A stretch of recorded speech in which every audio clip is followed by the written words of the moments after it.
Hold on!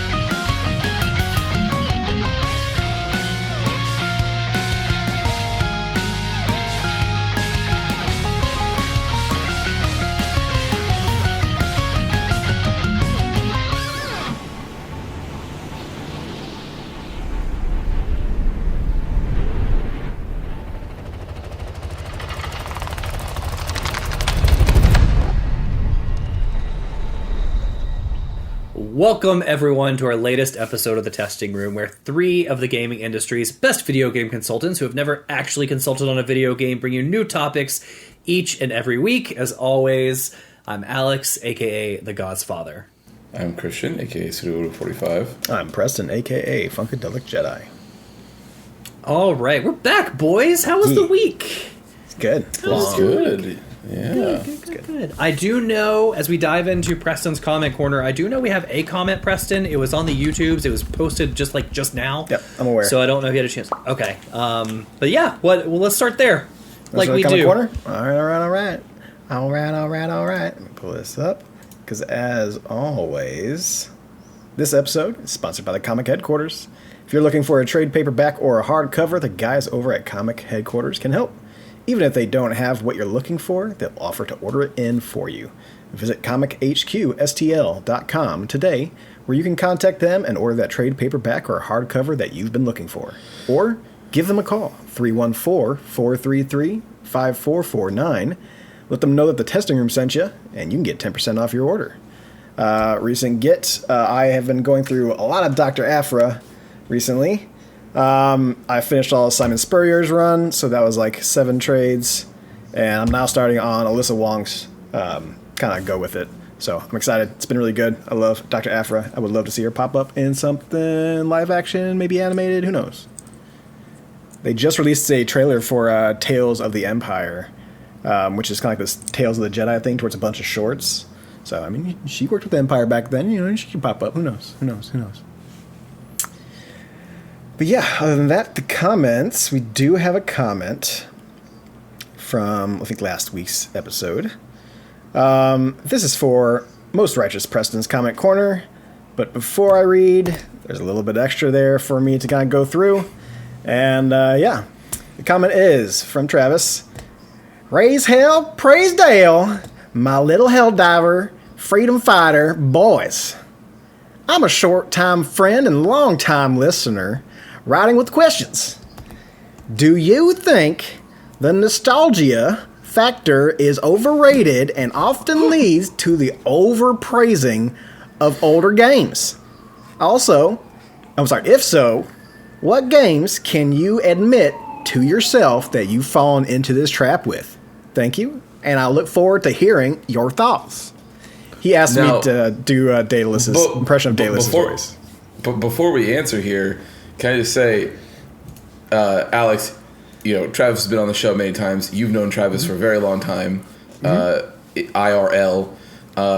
If I closed my eyes, I felt like Travis was in the room with us. It's like Helldivers the other night. He's just right there. I mean, just an amazing impression. It was spot. Yeah, he asked me to do Daedalus impersonating, do the West Virginia voice. Yeah.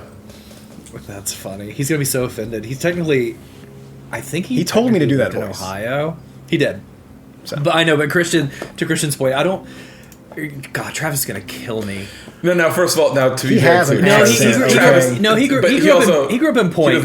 He does not sound like that. He does not sound like that. He did grow up in Point. So a little bit of background on Travis for everybody that listens here. If you remember the 1990 something, like late 90s movie, The Mothman, that happened in Point Pleasant. That's where Travis grew up. So like when you go back to his hometown, there's not a whole lot there. And there's a big statue in the center of town by the police station of like the Mothman.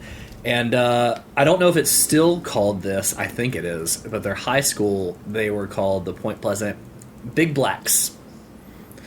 So that's probably changed. Can I just tell you? I don't know that it has. I don't know that it has changed. You both know this story, and I will not say it on air because it will get us canceled. But you remember, I'm the only person that I think can beat that story because there was a town next to, like maybe 15 minutes from where I grew up, that their high school mascot name was an actual racial slur. Like, Yeah. Sounds about right for the middle of Illinois. You, Christian, you went through Point Pleasant, if I'm not mistaken, or very close. I did, to. and can I say, I think I said this when after we had gotten back from that trip, but I think that would be a wild place to grow up in, just because of the. And I guess it would depend now, because now, like when we drove through it, and again, it was literally just like we were in the town for a hot second and then right off the highway.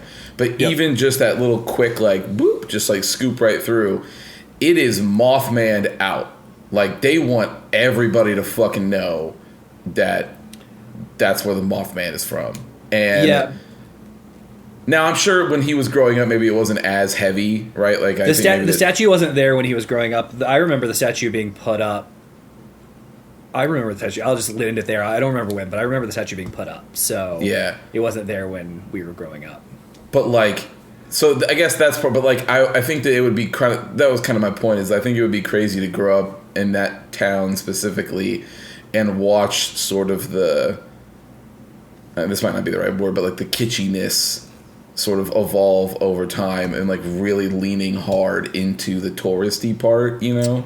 Yeah. Of like, hey, it's the fucking Mothman, baby, where it's all we're about, like top to bottom.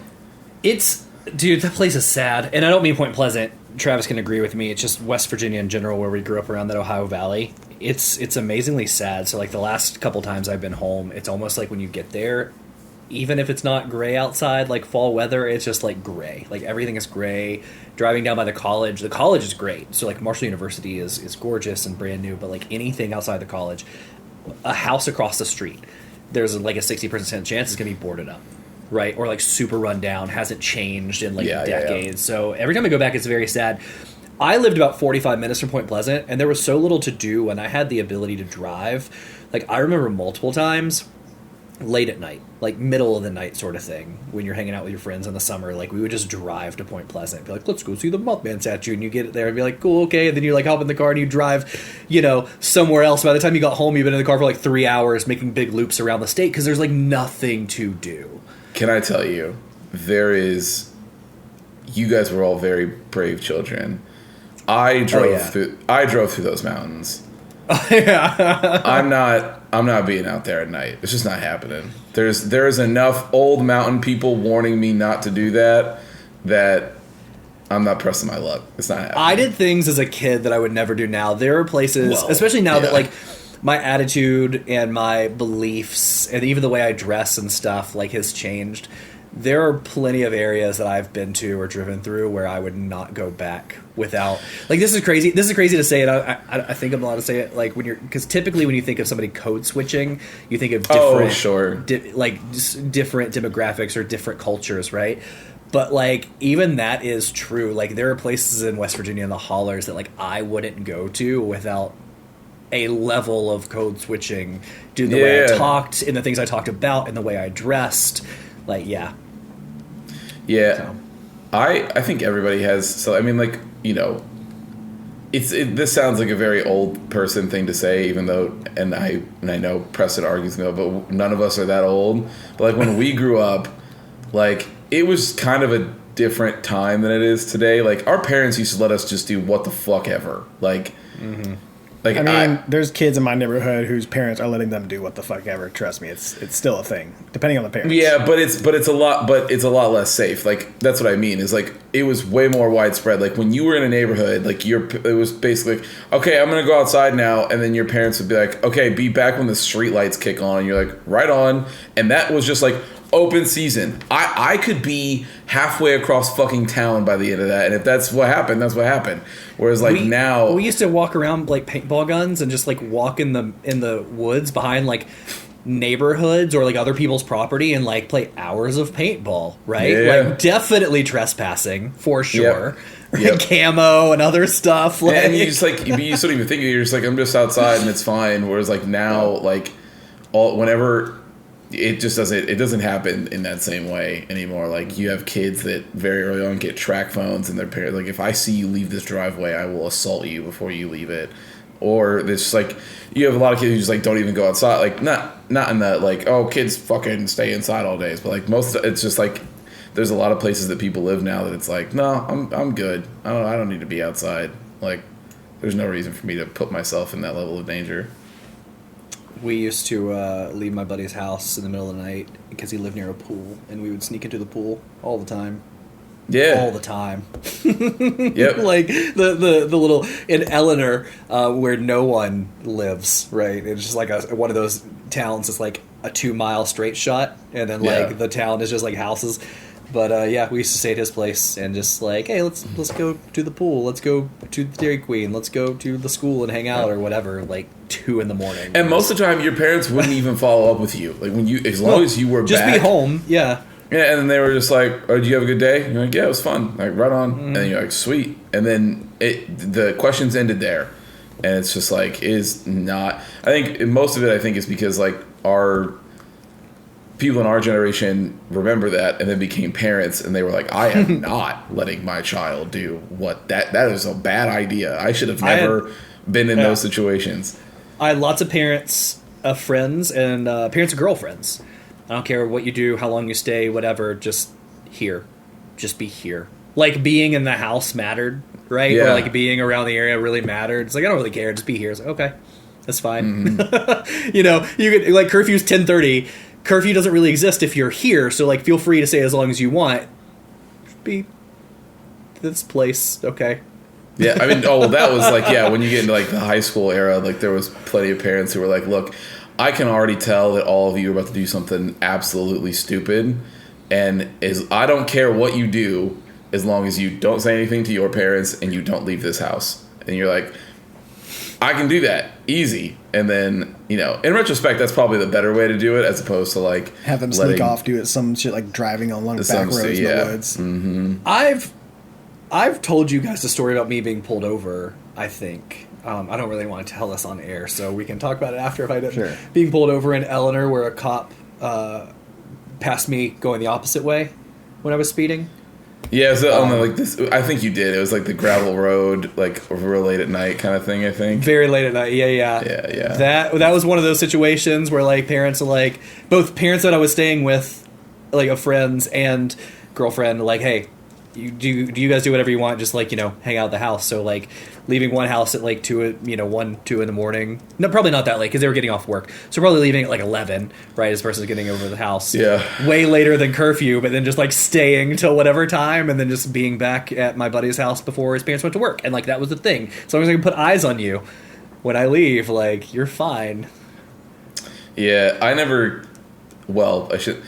got caught doing like, so I don't have one of those, but I was, yeah, you get very, very late at night and you're just like, man, if there was an ounce of checkup, like if one person just had the idea of like, I'm just going to call now and see if they're there. Like, I'm just double checking. And if we were so stupid, you said no, it was like, they'll never do that. It's impossible. Why would anybody pick up a phone and call? As all the stories living growing up in West Virginia when you have nothing to do. I was going to a buddy's Midwest, house. right? Like, yeah, I was going to a buddy's house on 4th of July. This last story I'll tell, and we can actually answer Travis's question. I was going to a buddy's house,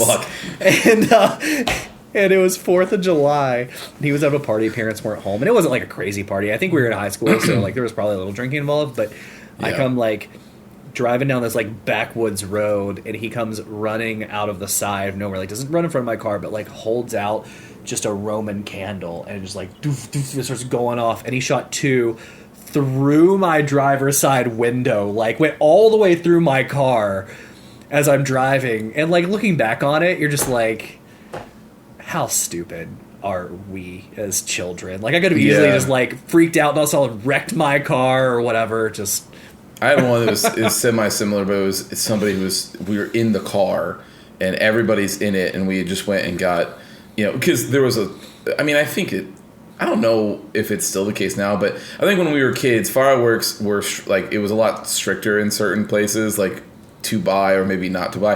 Preston, growing up, we were not allowed to have any that Preston, shot out of the state, cannon, like in West Virginia. Remember, the state you grew up in was the Thunderdome. It's not the same. It's not the same at all. You were able to buy a gun at age 5, and it wasn't a problem. We're not talking about Missouri. Yeah, but, Missouri doesn't care. Yeah. No, my state, we were banned. Everywhere else, it was something you had to go. In my case, I actually had to go to Preston State to get fireworks. And so sometimes, like, we would do that, and there was a person who was just sitting in the back seat of this giant van, and it was just, they're sitting there messing with fireworks when they should just be left in the bag until we get to whatever destination we're getting to. And it was a Roman candle, and the person just lit it and then realized afterwards, like, oh shit, I lit this and it's now lit in the car. Somebody rolled down the windows quick, and everybody goes, what the fuck are you talking? So everybody spins around, and then it just starts going off in the car, and everyone's just completely covered up, and like, yeah, we were stupid. That being said, to your point, Alex, to answer Travis's question, yeah, I think nostalgia absolutely plays a fact in anything anybody does, but especially games. And I think it depends on how often you are the type of person to go revisit games that you're able to confront that, and then how well you confront that. So, like, I think the three of us revisit older games Preston and I for sure revisit them all the fucking time, and then Alex, you do as well occasionally, I think. I revisit the same hits of my catalog like once a year, once every other year. Effect. Right? Yeah. Legend of Zelda, Ocarina of Time, like I will dabble in older games, but the ones that I like I will go back to year after year. I would say, like, I think Preston and I probably are on the higher end of the scale, where we sometimes dip around in the muck a little bit, and we're like, oh yeah, let's go back, let's see. And then you go back. I bought Star Wars Obi-Wan for the Xbox. That is not a good game. But one of these days I'm gonna pop back in there and be like, nostalgia juices. I'm like, yeah, this is a bad game. We're gonna put that back on the shelf. But so it sometimes depends, right? So I think, like, you know, it depends on how often you go back. But I would say if I had to pick a game, and I promise you, this is not a dig. It's just my first thought when I looked over there. But if it was the first example that I could think of a game that I remember when I first played it as a child, having absolutely zero issues, and then going back to it, I was like, man, fuck this thing. And it was Blitzball in Final Fantasy X. I remember specifically the next time I played that, like, as an adult, I remember going back to it, and when I played it again, I was like, I loved this as a child. Like, and I was like, I thought this was the coolest shit. I was like, and now that I'm old enough to understand exactly the different ways that it's fucking me around, I'm having less of a time. Now, that being said, Final Fantasy X is still an absolutely great game. It just has one horribly shitty mini game in it. But you want to know when I had this situation a year or two ago when I got the Steam Deck. So the first Steam Deck, and I loaded a lot of my already owned games onto the Steam Deck. There was a game. So since we're talking about being kids and in West Virginia and stuff, I lived with two good buddies. And when I say that, like, one actually lived with me for a short period of time, and then when I was able to drive, so a freshman in high school or sophomore in high school, I, from that point on, essentially stayed 70% of time at another mutual friend's house, and the three of us, like, literally lived there, and his parents were the ones that are like, just be here, don't care what you guys do, right? And for years, like, I would come home, I would shower, and then go back over there, or like I would change clothes and I would go back over there. So, anyway, all that to say, one of those friends who was staying with me at the time, my parents had gone out of town. I think they went on vacation for a week to, like, Florida. So we were old enough to drive. We could take ourselves to school. I was in charge of taking him and two other girls that we carpooled with. And we did not go to school for 2 days because it was the time that FIFA Street 2 came out. And, dude, we stayed up all night and all the next day, when you could actually do that as a kid. And we beat FIFA Street 2 in, like, one playthrough. Like, the two of us just sat there on PlayStation 2, and we rocked that game. And it was an amazing time. So, of course, when I had those games on Steam Deck, I saw that FIFA Street 2 was on here. I was like, no shit, let's go back. And the music starts up, and I'm like bumping to it, and like you have all these ridiculous clothes, and it's like players that I know because I grew up watching these people play soccer. And then you get in there and you realize how limited the control scheme was to do all of these tricks. And it pissed me off in minutes. Because not only could I also not do like the tricks super well, but like I haven't played one of those games in years. So the AI was just like destroying me. And there was no like difficulty back then. It was just like, it was just the game, right? Like you just either did it or you didn't. And I played that for like 10 minutes, 15 minutes maybe. I still have a save state. I actually turned it back on about 6 months ago and also gave it like 15 minutes. But it pissed me off to no end. I was like, nostalgia, like the look and the sound and everything hit. But as soon as I put my hands on the controller, I was like, I don't know how I did this as a kid. Like, I don't know. It was awful. So I mean, in fairness to you, it is the worst of the street games. So FIFA? Oh, FIFA was rad, man. no, I'm not saying. Look, all of the street games are great, but it is the worst of them. Yeah, I Like, only played. in there were only two, right? There were FIFA basketball or NBA Street, and there was And FIFA then Street. NFL Street. I never played NFL Street. I played NBA Yeah. Street. That was a good game. NBA Street's the best of them. Yes. NFL I'm Street sorry. is Did I say NFL? NBA, yes. NBA was rad. yeah. NBA Street is the best of them, and then NFL is okay. It's below it, and then FIFA Street is below that one. FIFA's pretty rad. I don't know. No, look.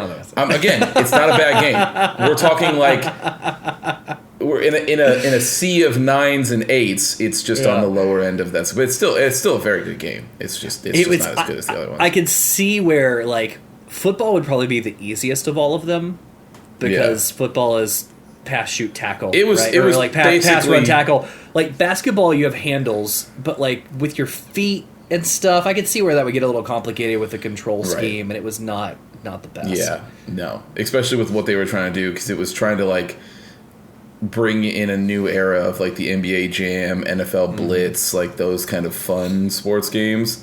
And I think this is just my personal opinion, but I think that NBA makes the easiest transition that way. NFL, you already had a blueprint with NFL Blitz. FIFA was the one that you would want a little bit more time in the oven to like really sell the funds, like the arcadey sports Called Mario aspect of it. Strikers. Thank you very much.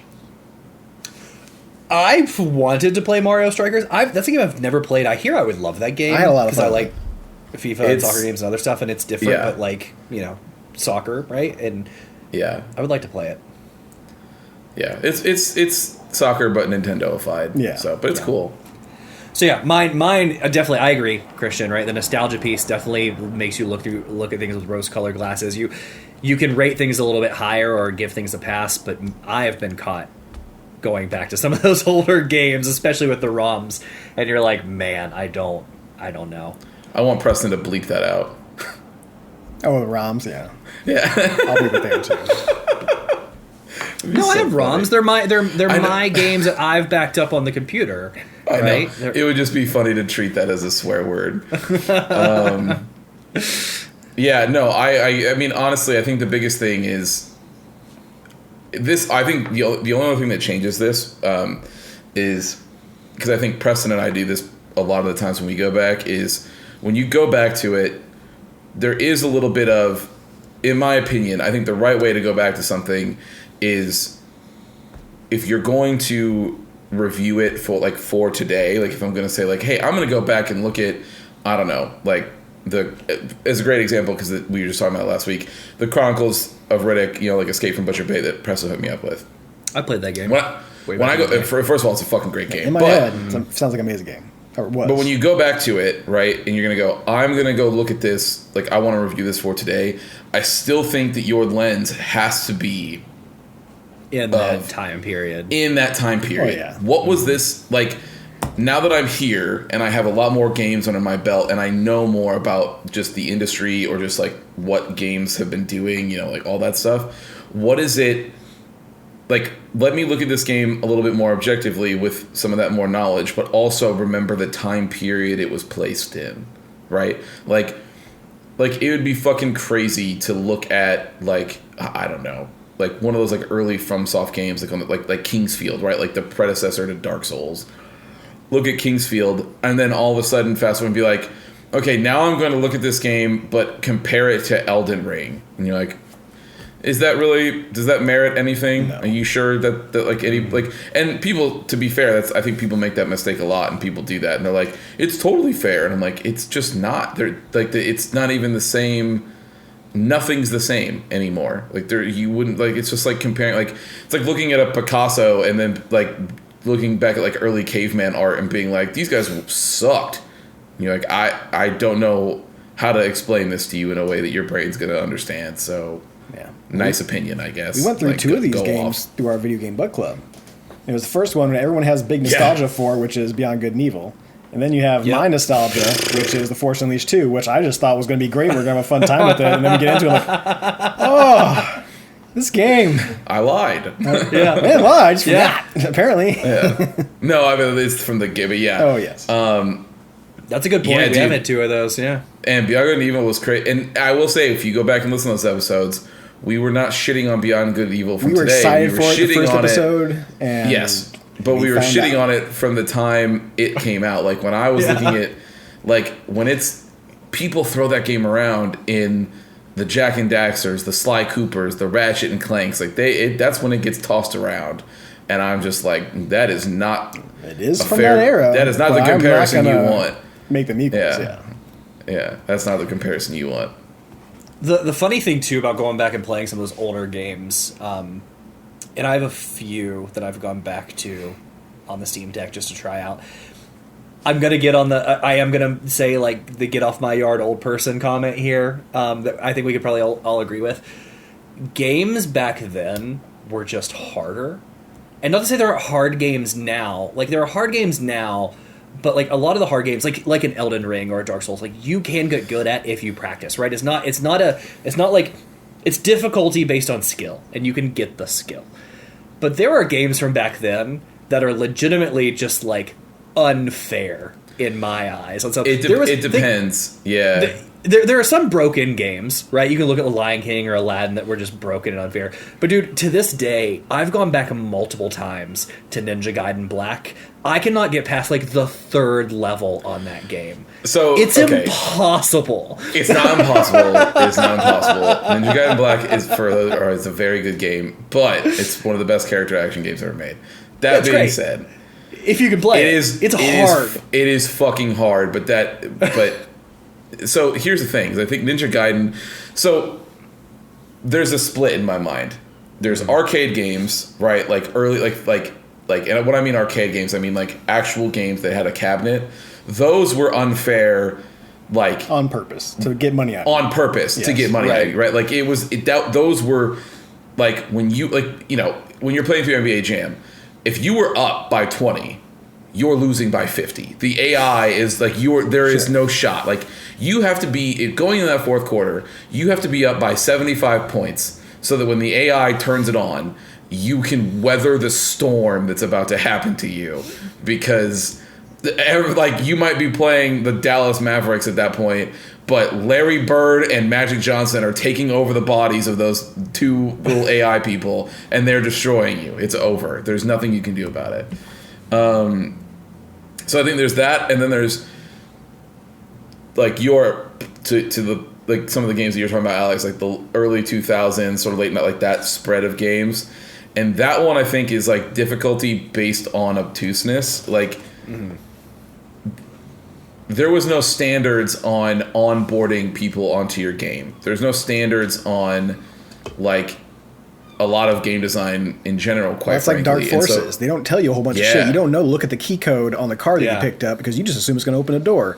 And later on, you find it has 3 symbols on that you have to go all the way into your inventory that they never tell you how to do. You have to figure it out Yeah. on your own. That's why back in the day when I rent games, it would be okay. Launch the game, press all the buttons, see what they do. Did that launch a missile that I only have like 3 of? Guess what? We're starting the game over. And now I know what that button does.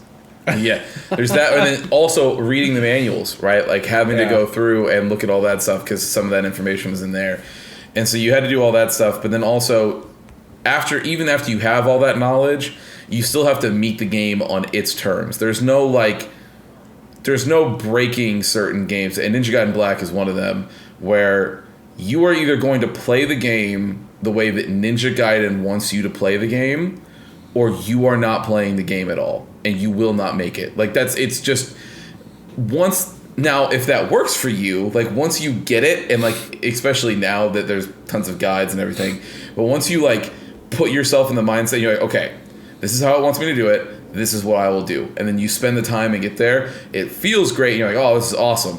But to get there is so frustrating sometimes, especially when in the digital era, like because Ninja Gaiden Black is one of the ones that has backwards compat on Xbox, like, you can go back to it, and does it?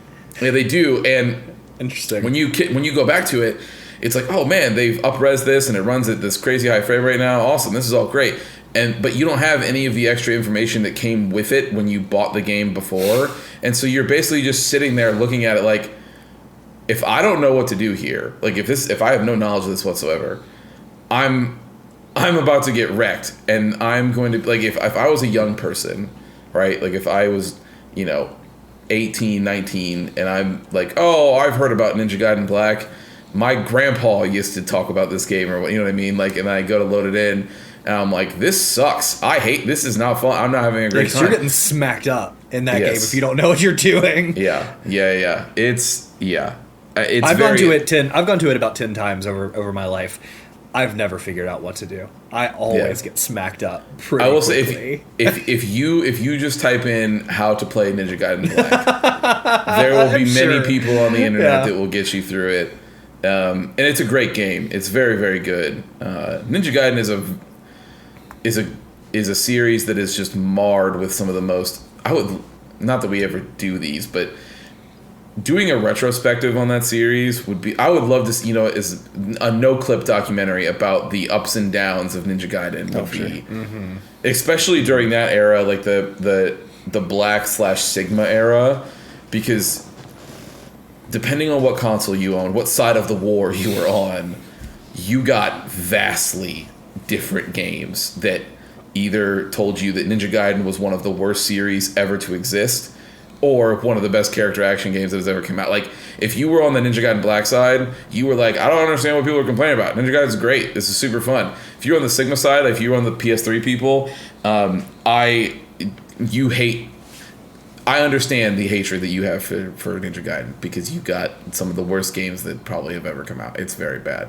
It's so interesting the things that people got away with back then. But yeah. Oh, it's like going back to Preston's game, right? Dark Forces, where depending on the console you played on, you got like extra story, extra missions. Sometimes missions were just like gone completely on you're thinking of Force Xbox Unleashed One or Force Unleashed. I'm sorry, Force Unleashed 2. Yeah, like based on what it was on. You just got I was so happy that I played through the Wii version of that game when we did this. Very interesting. Because man, I got a fucking different game. You should find the Wii version of Ghostbusters and play that, because it's the same different animation style. I think there might be some different levels in there because it's just that era of the generation. Were able to I mean, well, it's even to that point, the game that Preston was playing, or the section that Preston was playing a couple weeks ago, or the game that Jake very much loves, that he was upset that Preston poo-pooed all over. There's some sections when we were hanging out on the stream, like, I think I even said in the chat, like, if you go back and look at it at the VOD, it's probably up there. But I even said, I was like, man, the shit people got away with game design back then is wild. Like, there's especially sometimes a top tier Star Wars game on Nintendo. Yeah, like they're just like, yo, whatever. It doesn't just make the section. Can players finish the section? Yes. If they figure out themselves, is there a possible way to beat this? Great, cool. So if they can't, they just gotta get good then, I guess. Yeah. I tell you what, I feel like there's a market for some kid that, if you want to be a streamer today, but Fortnite's already taken, Overwatch already taken, Call of Duty is already taken. You should dive in to like some family members retro game, play some Double Dragons. Play do like nowadays teens playing millennial games kind of deal. Yes, there's a market for that. I'll put this out here because I always had this idea in my back pocket, and it's never going to happen. So I'll just give the idea for free now. If your life is anything like mine, where you have siblings that are much, it's like, so my little brother is 12 years younger than me. it's a massive gap, especially in tech, right? And I told him forever, I was like, dude, I have the perfect idea for content creation. If you ever want to just make this your thing, so I'm telling you, I was like, what we do is we go back and we revisit games from when I was young, and then have you try to go through it with no prompting and just see, and then look and go like, does it hold up, or is it not as good as Ark Survival, whatever the fuck it is that you play? And I was like, it could be huge. I'm telling you, man, it could be good. Like, it's a great idea. And maybe we should just hire some kid and say it's your brother. And then every single time he's like, I don't want to fucking play the games that you liked as a kid. They don't look fun. I'm like, fuck you. The games you play don't look like fun. You piece of shit. Allie still does that. Like, anytime she sees me play Final Fantasy X, some of those other games, even Zelda, right? Not BioShock, which I play often, but like, she'll come in, she'll be like, ugh, this game looks like trash. Why does he run like that? It's like, it just hit 20 years old. Like, I don't know what to tell you. Like, don't yell at me for this. To be fair, well, there's two things there. One, Titus does run weird, and He two, does. Both of our wives are expert haters. There's just nothing we can do about it. Yeah, I know. She does that with movies too.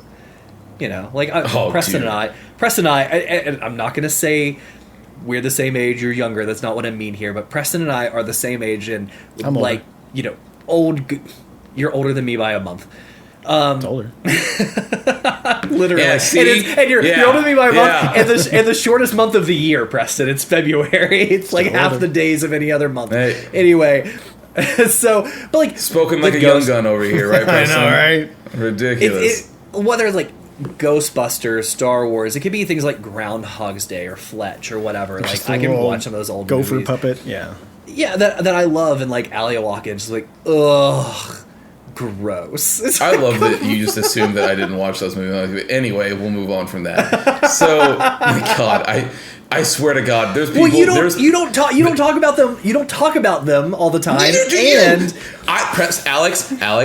I will give somebody $2,000 if they go through any of the recordings in any of our lives and they hear you bring up the That's not movie. what It's it Just fucking us and Alex are that's- texting each other because we don't talk about it to you because it's not something you watch. yeah. If I ever find a you recording, don't if you bring up watch the movie movies. Fletch, You get the fuck out of here. No It's not one's what I talking. mean.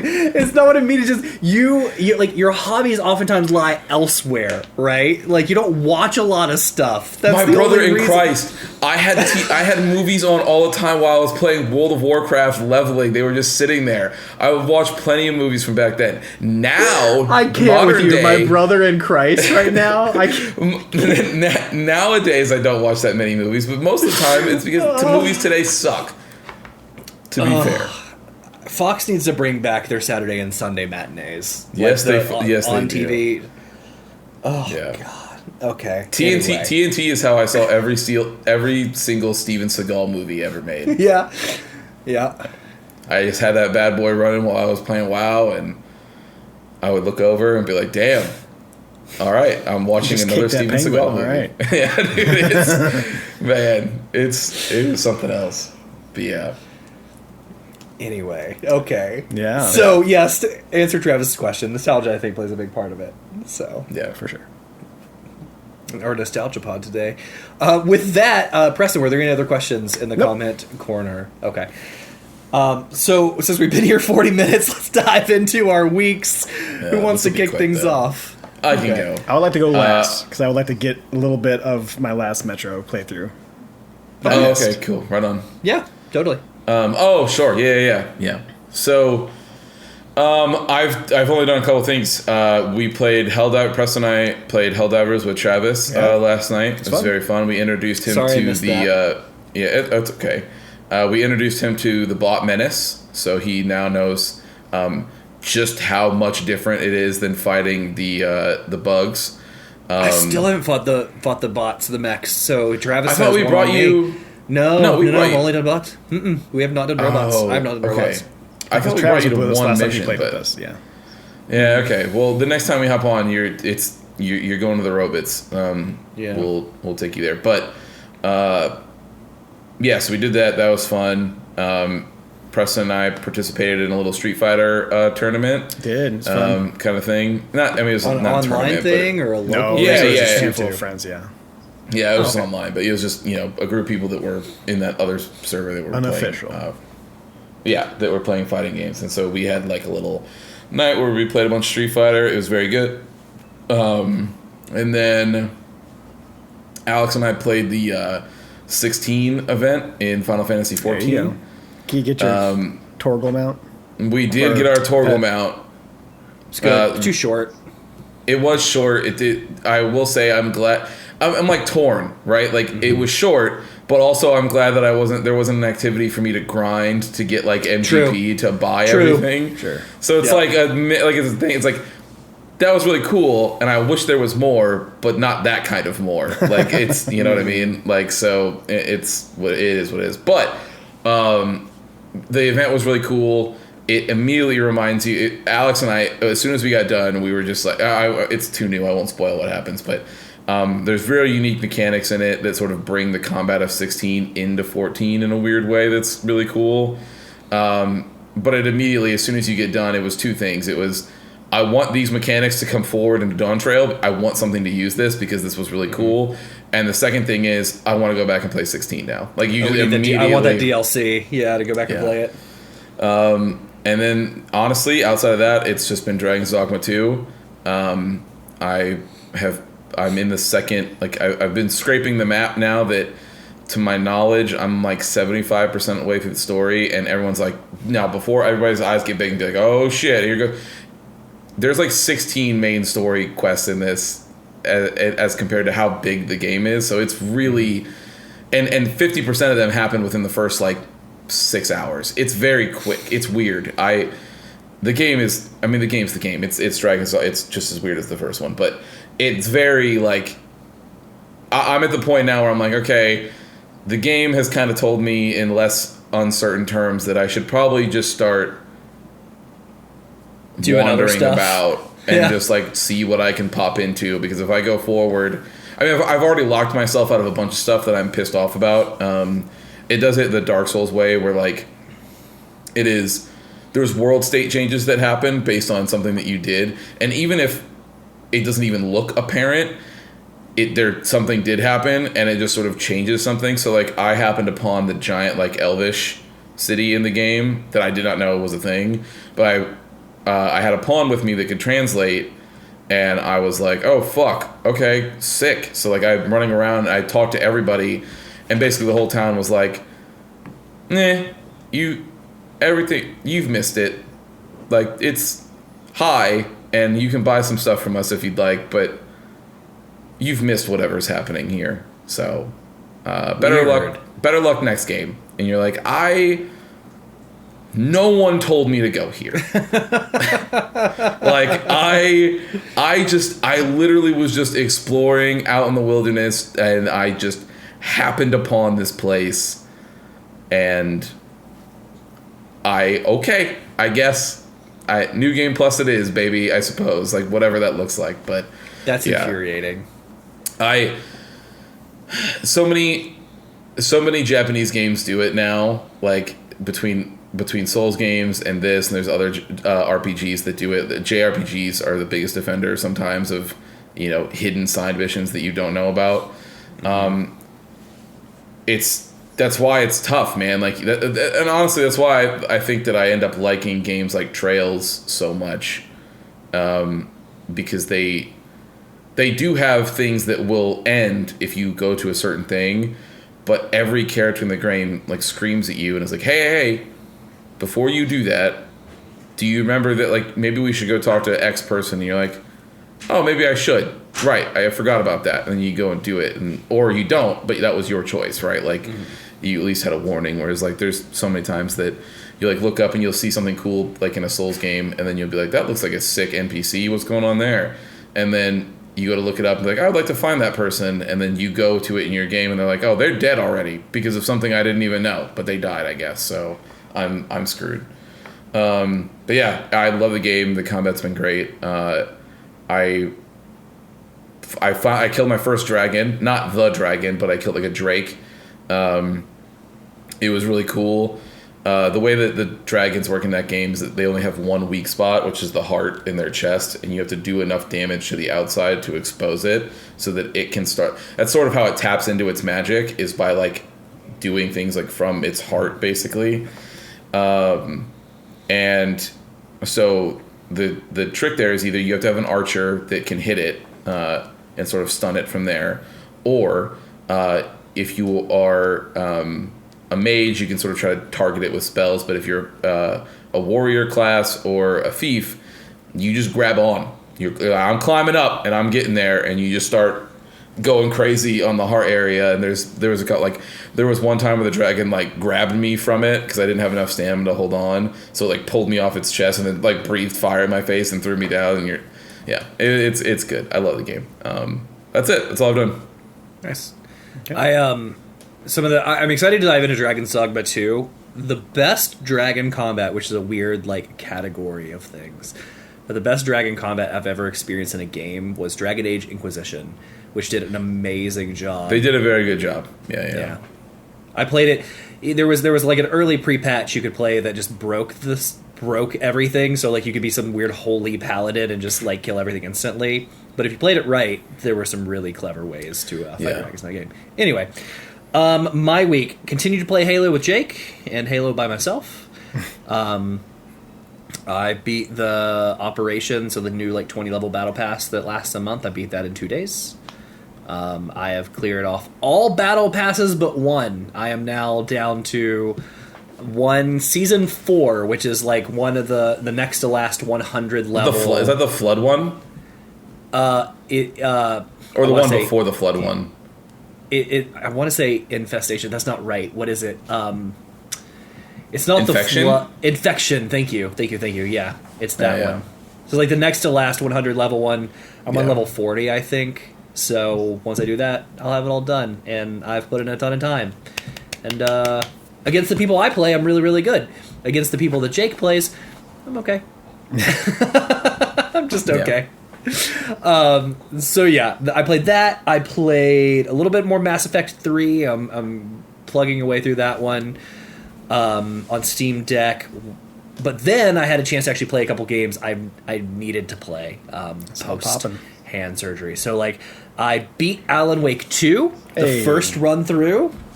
My boy. Dude, I got back into that game, and as soon as I pop it up, like I was in the last level, the last mission for Alan, and then I had a mission and a half, I think, on the other side of things, just to like tie it all together. And as soon as I popped in with Alan, like I checked, like, do I remember the controls? Yep, I remember how to dodge and run and everything. And it immediately throws me into like another little world puzzle, and I'm like, God, this game is so good. Production quality is so good. The twists and turns at the end are so good. Like, I had to tell myself not to dive into New Game Plus immediately, just because like the way it ends and how good that was. I was like, I want more of this now. And I explained it to you at the time when I was in when that twist for the end hits, and I was like, and then you were like, and when I explained to you, I was like, yeah, so New Game Plus, and you were like, is the like you finished before I could even feel like you knew where I was going with it, and then you were like, oh my god, like it's cool.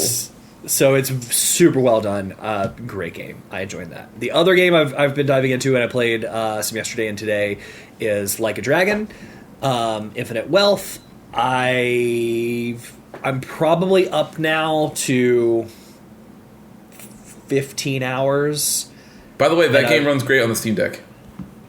It does, and all the others have too. I have it on both, right? Steam Deck and PC, right? I mean, like downloaded on both. That's how it works. Yeah.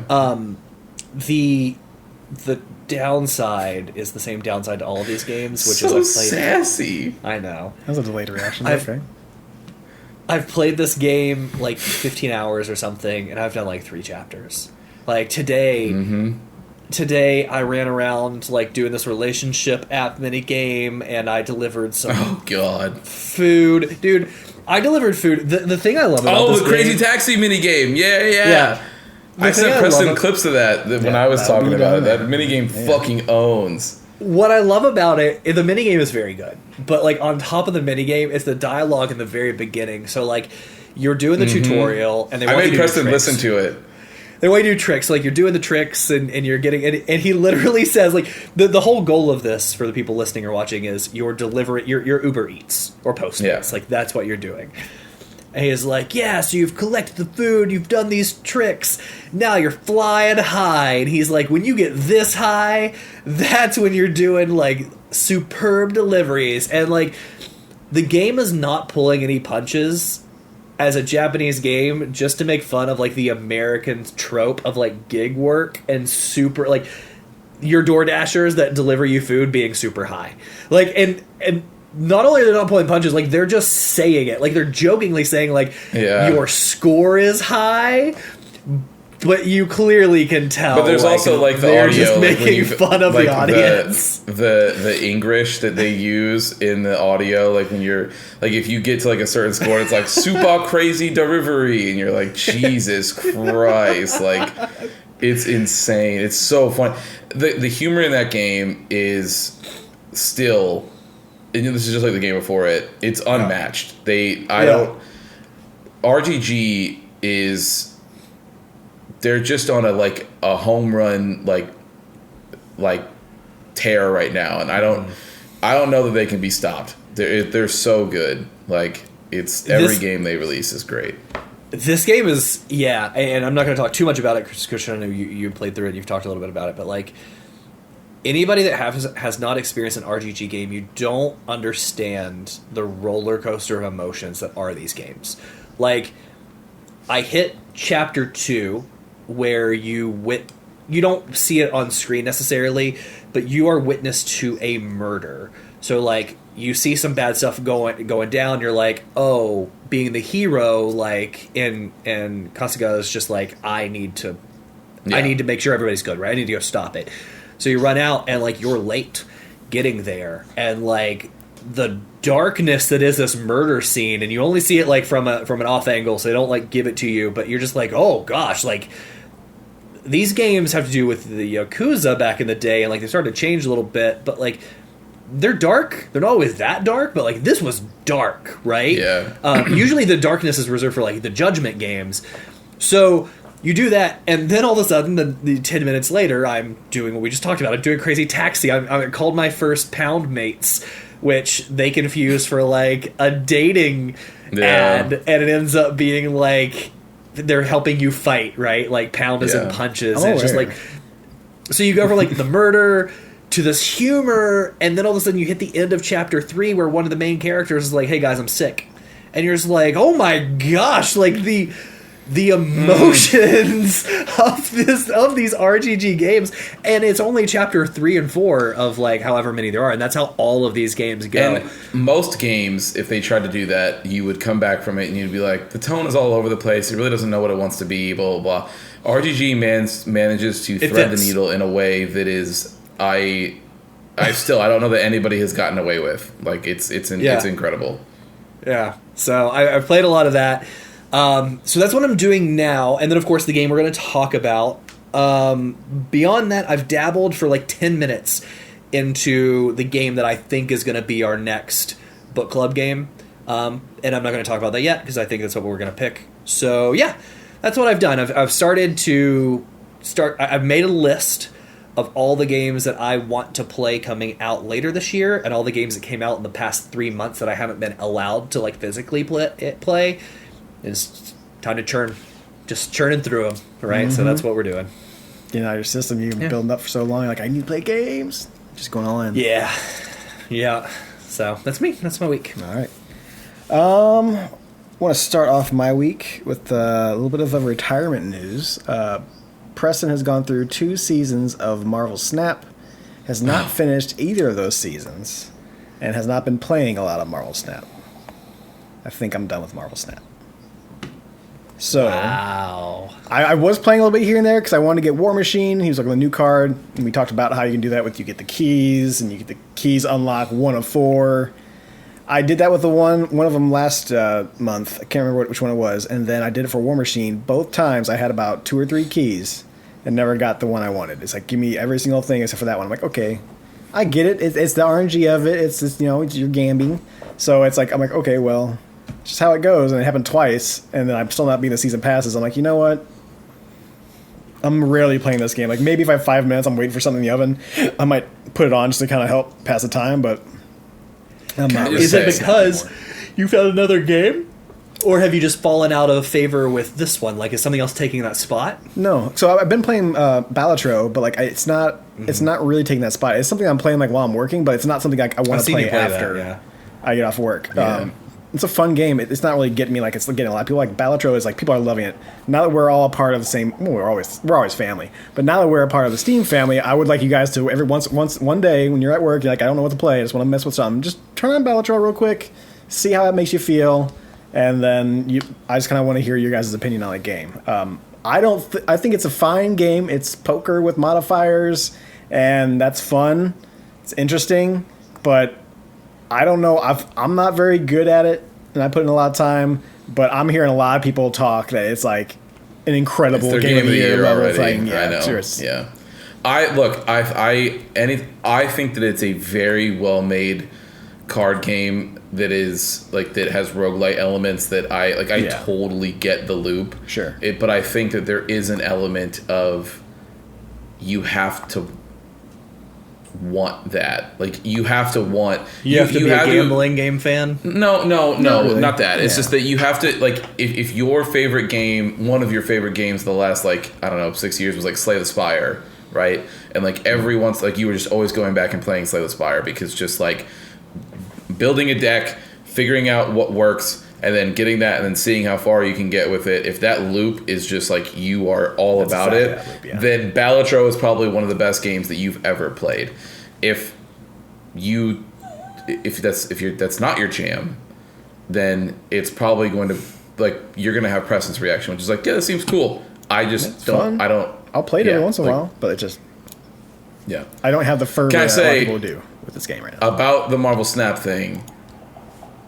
Rest in peace. You're happy for me? But also no. But also, well, I mean, sure. If you're happy, I'm happy. But Yeah, I know. what I was gonna say was that I truly a legendary run for you. I have surprised it went never that long. seen you. Yeah. Yeah, years. Dude, I've never Years. seen you stick with a game that long. Yeah. Never. And It's I've fun. known you for a long time now. And I'll that probably has still been- watch some videos here and there, just kind of see what they're doing with it. But like, I can't keep up now either. I just can't. So I'm like, you know what?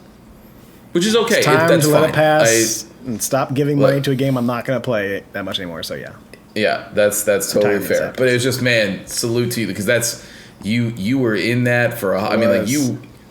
you were watching, you were in the meta for a long time, which is not something I have ever seen you do for a video game. yeah, it was fun. Yeah. It was a good run. Yeah. But you know, all good things end. I am also going through Final I Fantasy wish 12. Marvel could learn that lesson. What's that? So I wish Marvel could learn that lesson. Oh, sure. Yeah, if only. Final Fantasy 12 Zodiac Age. Going more through that. I've been doing. I'll talk about a show here in a little bit, but the show I've been going to talk about later on is it took up most of my time outside of catching up with Metro, finishing up the section of Metro, and then a lot of that stuff. I just didn't have a lot of time for Zodiac. I want to have, and it's one of those games definitely again. To like, I think this is with me with any JRPG is like I want to have at least 2 or 3 hours to dedicate to it. I don't want to jump in for an hour. And then, especially with this one, because sometimes there's like a 20-minute long, I don't think it's actually 20 minutes, but like there's like a 10, 15-minute long cutscene. It's like, I want to be able to time for this and like enjoy it. and Sometimes kinda it can go feel through it. like that. I don't think you're too far off. Sometimes it can feel like that. Yeah, it can feel like that. But I'm enjoying it still. I'm getting more into the Gambit system. Some of my characters now have 2 licenses. So that way I realize that some of those characters I shouldn't have picked certain classes for, or those classes just suck. So now I'm like, okay. I'm not like metaing it, but I'm looking at like, okay, what do a lot of people like use for certain characters? Just kind of get an idea Yeah. of like where I could go with it. So yeah, I'm getting a lot of That's licenses. totally fine to do, by the way. Don't. Oh, I don't feel bad about it, but it's just more or less like I don't want to get stuck giving these people like classes and finding out that I fucked myself in the end. Because as far as I'm aware, there's no way to like hit reset and then choose all new skills and stuff like that. It's literally just start the game over again, as far as I'm aware. I don't remember. I don't know if there's a respec at all. I don't think so. Yeah, I don't think so. I don't think so. So I was trying to mainline it, so I wasn't really doing like any side quests or anything like that. Side quests in this ones are known as hunts.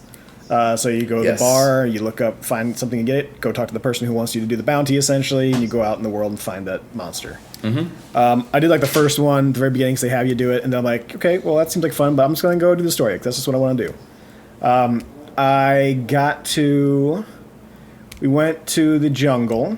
Well, first we saw like the like some tribal folk like in like the main plains. Yeah. Those guys had a really cool design. Like I don't even know like what kind of species they are or whatever, but like all the armor and everything was very cool.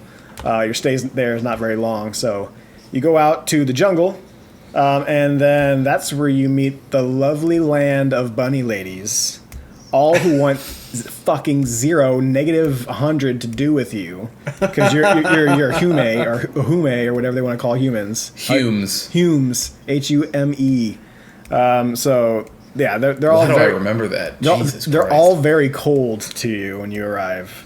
And they're not exactly a big fan of Fran because she left and she didn't stay into the woods. So Meanwhile, Preston I love how Preston's your idea was like, I, the one human, am going to walk into a different species homeland of nothing but Amazonian women and think that I am going to be the second coming of their god. This is 100% like, what was it from Lord of the Rings? Like the people of the Vale, like the woodland elves, who are like, we don't want anyone in here. Like we're very secretive. We have a hidden path to get here. It's like, and if you show up somehow, we are going to be hostile. We're not going to like you. That's like 1,000% this area. Preston's they role-playing tell is us to leave, but they keep being mean to him, and he's like, "Oh, I'll keep being mean to me." You want to smack me around a little bit? Do you want to do it? Yeah. Step on me, please. Yeah, so now we're trying to find Fran's friend, who also left that area. Yes. So it's her little sister, I think. I don't know. Yeah, I don't know if it's exactly sister, but I definitely know that they call her sister. I don't know if it's like blood sister or not, but I'm about to find out. I went to the not find out like that, but I went to the mines, yeah. and I got through there. I was getting a little bit further, and then I got to a point to where my healers are running out of NP or mana, and I don't have any ethers to give them more mana, and I don't have a whole lot of money to get a whole bunch of those. So I'm like, okay, this is the point where Preston stops mainlining it, and we start going after these hunts. So I'm at the point now to where I'm just going back to the place that starts with an R. Rathiel? No. Do you know it? Rabanast? Rabanast? Yeah, Rabanaster. Rabanast, okay, there it is. I'm horrible with names, but I'm getting them. It's We're getting okay. there. But yeah, going back to that area to find all the bounties or hunts or whatever, so that way I can level up, get more money, get stuff going through there, and that just helped level out the party too as I go through there. So that way when we go back to the mines, I'll have a lot better time when I'm fighting a dinosaur, a literal T-Rex, and some fucking floating stingrays in a mine. This is very much a Final Fantasy JRPG. So yeah. Final Fantasies have always made it difficult to mainline, right? Like if you ever want a hard mode, like a hard mode run is mainlining. I was looking on Reddit, and someone's. I was like, can you just go through with like 3 characters, or do you need to kind of like level them up? Like I'm expecting like Persona shit to where it's like end of the level, like you need to have everyone leveled up. And like I was seeing people on there, it's like, oh yeah, no, I went through with like the 3 that I liked, and I just made sure they had the classes I wanted and needed, and I had no problems. There's one fucking tryhard in there. It's like, I go with one person, Van, the entire way through. Someone gets in my party, I kick them out unless they're locked in. And I'm like, you don't need to try that hard, man. It's not. You don't need to do that. It's just it's people adding they love the in game. difficulty. They do their own thing. Yeah, but that's what you're doing is right. That's what the hunts are for. Is just to be and honestly, since you've ignored them for the most part. Oh, the first one I went up to, I just fucking destroyed with like one hit. Smoked them, yeah. So you'll be getting some cash pretty quickly. Yeah. But yeah, that's what the hunts. I mean, like now I will tell you, there is a certain like wall that you will be able to finish the game much earlier than you would be able to finish all of the hunts. Like some of those hunts are expecting you to be like. Well, Zach told me that apparently the ending hunt is like the one enemy in all of Final Fantasy has the most HP of all. Yes, it was the one that on the launch version of the game it took 13 hours for somebody to beat. Yeah. Luckily, they let you, like, you can go to that battle, stop the battle, go take a rest, come back to that battle, and he's, like, still, like, low health. I'm like, okay, well, at least they give that to you. That's kind of nice. Yeah. I will not But you be do not have to do that. Yeah, not at all. There's no reason to I'm going to do be it. like, I'm good, fam. If I don't need to, I'm not going to. No, just do the story. Yeah. Yes, I will. But yeah, Final Fantasy 12 is great. It's good. Moving on, we were playing some Rebel Strike. We finished Rebel Strike. The Wedge missions are better. He's got one on foot section, which kind of sucked, but it pays off in the end. Christian, I wish you were there, and I even said it on the live stream. But we're doing a wedge battle. It's really cool, like angled gunship looking thing from the Imperials comes in, and we take it down, but it shoots an escape pod to Geonosis. So we go to Geonosis, and that's where you're on foot doing that with that bullshit. So this guy who got an escape pod has a Geonosis gunship, a clone gunship. So you're shooting him down with the turret. After you shoot him out the turret, you notice, and your droid notices, a Jedi Starfighter nearby. I'm like, oh, slick, sick, sweet. I love this. So I get into it, and you're flying, and he's like, man, we need some more firepower for these gunships. He's like, what do we got as the I don't think he can send missiles, but like, let's try some other firepower out. And even though, like, these vehicles do not have this, what's the one thing, if we were to go back to this era, Christian, that you would want to bring back as far as, like, a weapon? The space mines or whatever that they The seismic charge that fucking Jango Fett uses. Apparently, Jedi Starfighters have like 8 of those just hanging out on their ship. This teeny tiny little. You know what? I'm not even mad about it. Fuck it. Yeah. So you better believe when I'm going with these gunships, I'm like boom, boom, boom, boom, boom, and it goes silent. Boom, boom, boom, boom, boom, boom. I'm like, oh, this is the coolest. And you're in an asteroid field while you do it, of course. Yeah, so that's perfect. It was a lot of fun. I'm like, amazing. oh, Christian, you need a bear. I know. Yeah, I promise you, with the stuff that I've been doing the last couple weekends, I wish I was there too. Yeah. I know you. But yeah, we finished that one. Went through the bonus missions. There were a couple bonus missions I couldn't defeat. One of them is literally like an endurance level, which is the on foot. They put you like in like the loading zone of the Death Star, so it's just you there, and they're spawning in enemies, and you're just Luke Skywalker going, and you die so fast. I'm like, why would they even want to put this in here? An endurance mode for this garbage game, like as far as gameplay.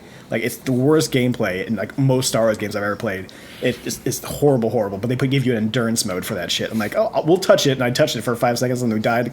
And finally, I'm like, yep, that's it. That's all we need to know. A lot of bonus missions. I find that whole premise so weird of, like... Endurance? No, just on-foot missions in a game that's it would be fine if maybe pilots.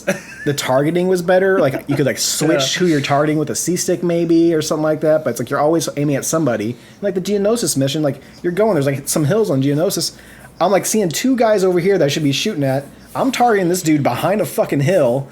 Aiming, like, I'm walking towards these other guys, and it's still, like, pump to the side. And I'm like, you're just shooting at a dirt. Man, what are you doing? One of the missions was you play as Leia on Cloud City, chasing after Boba Fett after she gets Han Solo, which is really dumb and stupid. But the game crashed on me at that point. It just literally, like, I think, no, my whole PC crashed at that point. I don't know what the hell happened there, but literally my PC reset itself at that point. I don't know why. I was playing on GameCube, so I'm not, like, doing any weird fucking ROMs or anything like that. And my game froze on GameCube, and then everything else here reset, which was weird. I get into that mission, and it's you flying the Falcon around because you gotta go back and save Luke after he fell. But apparently now there's like 20 TIE fighters. I'm like, that's fine. We're going around shooting TIE fighters. At the very end, there's 1 TIE fighter left, and it is on your ass. It is on your ass so much that if you try to get it off your ass, it will respawn behind your ass. It will teleport right back there. And I'm like, this game's broken. This game doesn't work. Looked it up later on. Apparently, you can turn the turret for the Millennium Falcon because it has those little turret guns, right? I'm like, I thought it would just lock on. I'm like, okay, it's not doing anything. They never tell you, but the C-stick turns your gun around to behind you, and you have to shoot that one while behind you. You have to shoot it behind you so much that they will not let you have it be in front of you. But I quit that shit. I'm like, no, we're good. I thought it was broken. I thought it was straight up broken. So I did that one, and then what was the other mission that we couldn't fucking finish? It was the Hoth mission, which might have even told me how to use the turret, because at the end of that you get in the Falcon, but I wouldn't fucking know because I didn't finish it. The very end, you and Leia are running through Hoth. You're trying to get her out of there. And you finally get to the Falcon, and what happens in the movie? The turret comes out, and it's shooting the fucking stormtroopers that are trying to stop there and stop you. What you do in this game is you sit there on the turret, and every turret in this game has that horrible thing of, like, it auto centers. So you're trying to move a little bit like this, and anytime you take it off the stick, it wants to go back. And when you want to go to the right, it wants to go back. And I got all these snowtroopers coming in, and I'm trying to shoot them. Now, luckily for me, this thing shoots really fast, so it's like you move, and it's like a line of fire. But I was missing snowtroopers left and right. There's no real reason. I'm spraying and doing this whole thing left and right, just trying to get them, because I can't focus. I can't have it just sit in one spot. I have to like go back and forth because it wants to go back.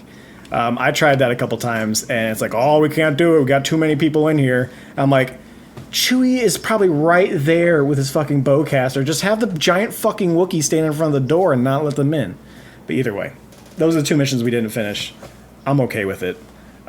Wedge missions were much, much better. A lot more flying, a lot more fun, I thought. I would have loved to have seen that done with the Luke Skywalker side as well. Or maybe just focus more on the Wedge missions. But we did finish it. It's great. It's not great, actually. It's all right. It's fine. That's a problem with it. But we will be starting The Force Unleashed 1, not this coming Sunday, so it will. So for those who are listening to the podcast, it will be the next following Sunday. We'll be doing The Force Unleashed. Me and Christian are going to the Midwest Game Fest. Is that what it's called? Midwest Gaming Classic. Classic. I hate that name. Yeah, it's a weird but name. it's a very fun place to go where we go. There's a giant fucking area that's just full of used video games for us to go look in vendors and stuff. So we're excited to do that, and I'll be skipping this coming Sunday. I tried out the Stellar Blade demo on PS5. Oh, nice. Kinda. The one so- they took down and then put back up. I don't know. Did they? I couldn't tell you. Yeah, I haven't heard they removed it for a hot minute, and I think they put it back up. So Yeah, it's, I think something was broken on the first version of it. Oh, really? It wants to be a Devil May Cry Bayonetta type of game. It has jiggle physics for days, and it knows it, and it will push that hard to get the horny boys' money. Not gonna get this horny boys' money. I played it. It felt Not horny enough. no. It just Christian, what it was is when you take off her clothes and play in like That's not an lingerie, option. it actually that's not an option.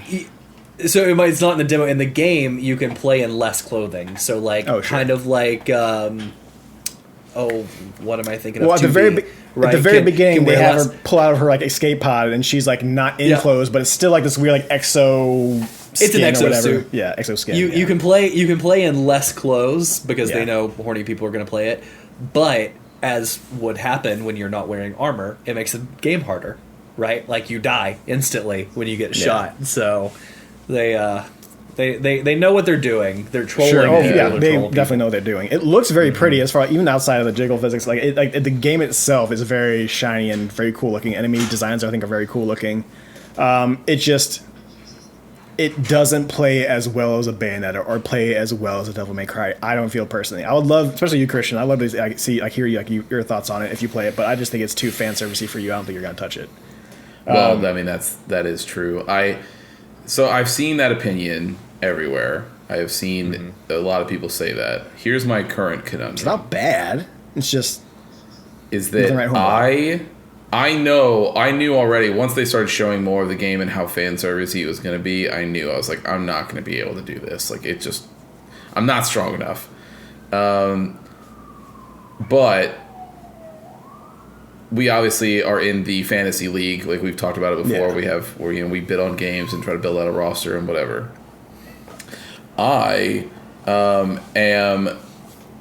have that game on my roster because I figured that it would.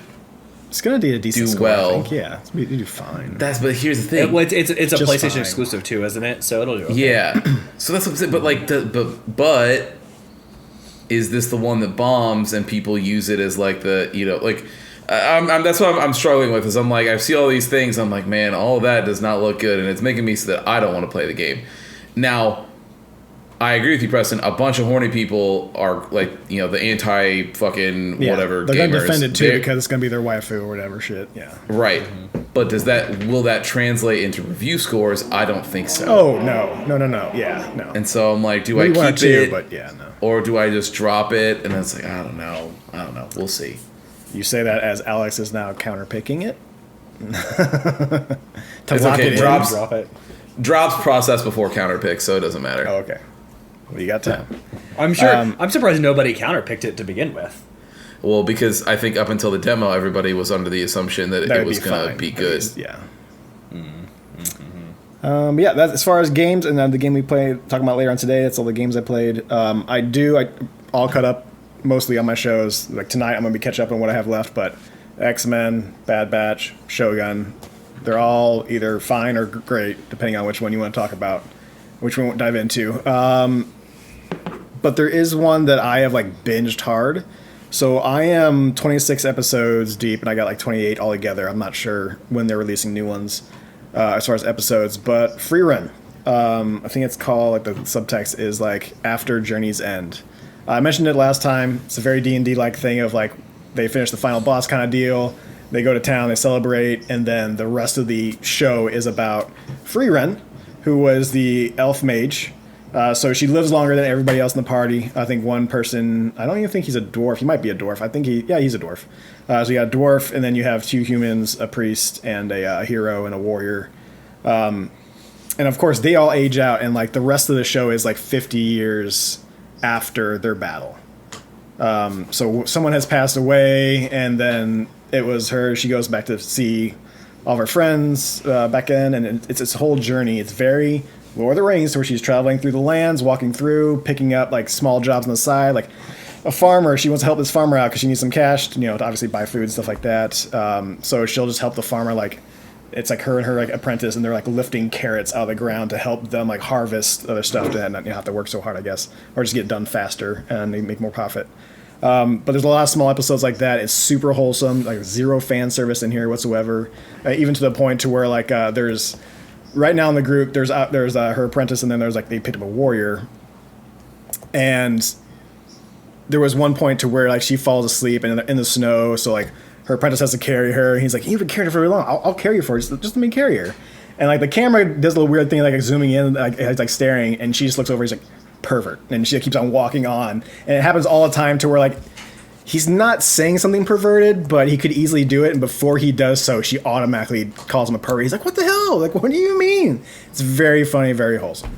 I highly recommend this show to anyone who's into anime. Like, it's the level of production they put into this, especially with the fights, is amazing. Like I told Christian the other night, like I watched the warrior guy put on a coat, and just the way he like kind of fluffed up like the edges, like right where your shoulders are, like the amount of animation that's in that is really, really good, really well done. It's like I'm 26 episodes, and I've been watching it for the past like week or two, not even a full 2 weeks, and I love it. I absolutely love it. I would definitely put it up as probably one of my favorite animes, like as far as going into like my top tiers. It marks all the boxes. It's fantastic. I love it. I love it. I love it. I love it. Nice. Other than that, before we get into the Metro section, I do want to kind of mention a couple things from the parts that I missed. Really just one thing. So I'm going in and I'm doing the water section with what's his name, and my game freezes up during that section. We go down this like little slidey hill, and my character just stops. His character keeps moving. I can't move at all. Can't pause the game. Can't do nothing. I'm like, okay, well, let's reset this. After we finish all of that, you know that you kind of like you get on the truck, you pass out, right, and then you kind of wake up when the battle's happening, right? They treat you like someone's child who didn't want to wake them up, so they left them in the car in the garage so they can get a nap time in. It's like, get me out of the car. There are bullets flying towards this vehicle right now. Why am I still in this vehicle when the battle's happening? Pull brother out. Help him out. I thought that was like the weirdest fucking thing in the world. I'm like, I don't remember it like that. I don't remember like that. I remember it was like you were just knocked out. Like there was nothing that nobody could get you out. And so when you woke up of your own, you ran and joined. Well, that's what I'm battle. saying. Pull me out of the vehicle that's being shot at right now. That's not behind. This was in the desert. Was this in the desert? Yeah, the desert area. Yeah. Yeah. It's when the Baron sends like a bunch of his dudes, and that's when you decide you have to go after him. And then I didn't think about that, but I guess you're right. It is kind of like I'm sitting here. I'm like I'm waking up. I'm like, okay, we're waking up. I hear a bang in the back. I'm like, did I fucking miss something? And it's like, get out! There's a battle. I'm like, why am I in here? Why is my character helplessly just like passed out in the car while everyone else is out there having a fucking fight? You're a busy boy, man. Yeah, dude, you've been doing a lot. You earned that nap. Yeah. Oh yeah. They're all sitting by camp. Like you're a busy boy. Secondly, fuck that spider level. Mainly because they have new animations for the spider on your hand. Yeah. Which, like, I don't know if you guys dropped your controller during that time, but I was like, God! Like that. I'm like, how do I get him off? I'm swinging my melee. I'm so pissed off because you can't stop that one. Yeah. That level. So I ran into that earlier in the game. I noticed that it wouldn't get off your hand. But that level is the level I look at when I go like, oh, I would one day like to go back and play this game at like a harder difficulty, like Except that one. And then I do that level, I go, nah. We're running through Until- this. We're just gonna run through this, which we'll talk about later. Yeah. There was a section that I definitely ran through in the other game. This is the other section, and then we also had a section to where, what was it? I went on YouTube, and I found out there's a dev room in the Yamatao, the cannibal area. Yeah. So right before, like, you saved Anna and you went to the command center, you're leaving there to go on that elevator ride up. Before you Yeah. get in that elevator, there's a way you can, like, jump on some things to get on top of the elevator, and you can, like, walk along the railing instead to get to the next level, which your elevator doesn't stop at. If you go to that section, there's a spot, like, where these, like, carts are, which you can get past. And if once you get past that, that's where they have, like, character models that are just hanging out there. Oh, They have wow. all the weapons, so you can get the crossbow early with all with ammunition there as well. You get all the Did you mods, clip which the are back dev there. room? What's that? Did you clip that dev room while you were playing? So I didn't get to it because Yamato was in the Oh, spot okay. beforehand. I found this out. I'm like, okay, I can tell you guys because it's not something that we can actually go back to and, like, break the game. Yeah. But they have all the mods in there. You get all your mods, all the weapons early, and there's even like there's a flamethrower in there that's not in the game, but there's no ammo there for it, so you can pick it up and the model's there for it, but they didn't put it in the game. And then there's also, you can get a spider pit. So essentially, there's a spider on the ground that you can pick up. And when you pick it up, it automatically leaves it at your feet, and it will follow you the entire game. Or, like, it doesn't move or anything like that, but it's just the model's, like, right there next to your feet the entire game. So, fun little fact. If you guys Weird. do end up going through it, all the listeners out there, there is a dev room which you can go into and just get all the weapons and get all the mods if you want to. I love that. Yeah, I thought I that was love a it. fun Yeah, little That's really tidbits. cool. Yeah. But yeah. Other than that, that's my week. Nice. Right on. All right. Well, we can get ready for this. then. I'm pulling up the thing on the side here so I can. You looked very intense, like you were. Yeah. Yeah, I was just waiting for it focused. to pull up. Yeah, so. So we finished, that section where we went away, and then so summer is where we were kicking off here. So summer opens up, and things go south very quickly in summer. I think It starts no matter off very what nice with a wedding. It does, and I think I was And not some happy Anna about time. the way this. Not happy about the way this game kicks off. it kicks off. It is very nice, and then it goes south very quickly. So, can I just say, I do think it's funny though.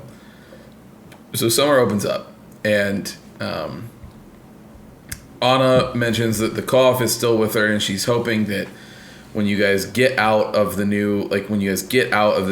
area and you go to somewhere new, like maybe her cough will clean up. Fresh air. No sooner does she start talking about fresh air and being there, does she light a cigarette and start smoking it. Yeah, that's what I was And thinking then- What are you too. I'm doing? like, What are you doing, lady? What? And Why you are you can also smoking? do, and I get it, like I know, it's Smokers gotta smoke. especially but especially in that part of the world, right? Like cigarettes are very popular. Like people just smoke. Like it's huge out there. And at that time, right? Like in the time at which this is based, right? 80s, yeah. Yeah, so like I get it. But also, I'm like, man, if my throat hurt and I was coughing all the time, I feel like this would be the first thing that I would stop. Even back then, I'd be like, maybe I don't. Drink Maybe some this tea, won't help me. maybe not smoke a cigarette. Yeah, maybe not. But I just thought it was funny. I was like, why? What are you doing? So you go through, and then you're Taking like, hey, shots of come on, we gotta- alcohol too, just during yeah, the wedding. yeah. part, like- Yeah. And so to that point, so the wedding kicks off. So Stepan and what's her name? I want to say it's like Kashka or something like that, but I don't. It's not. It's That's something with a K. It's not racist. Katya? No, it's not that, because I would remember that one. It's I don't know what it is. It's something along those lines. Her name was Karen. Yeah, Karen. So Stepan and Karen are getting married, and it's a whole big to do, and everybody's having a great time. There's some cheers happening, and I knew something was coming because they keep having Anna cough during people's I know that speeches. too. I'm like, like they're making her cough an awful lot. every yeah. time, and she just keeps doing it. Like, and at a certain point, if I was in that room after like the third speech that she coughs in between, I'd be like, "You good? Do you need to Go back real quick?" Yeah. Yeah, like what are we doing? Because this seems weird that you keep doing this, and it's just every single time.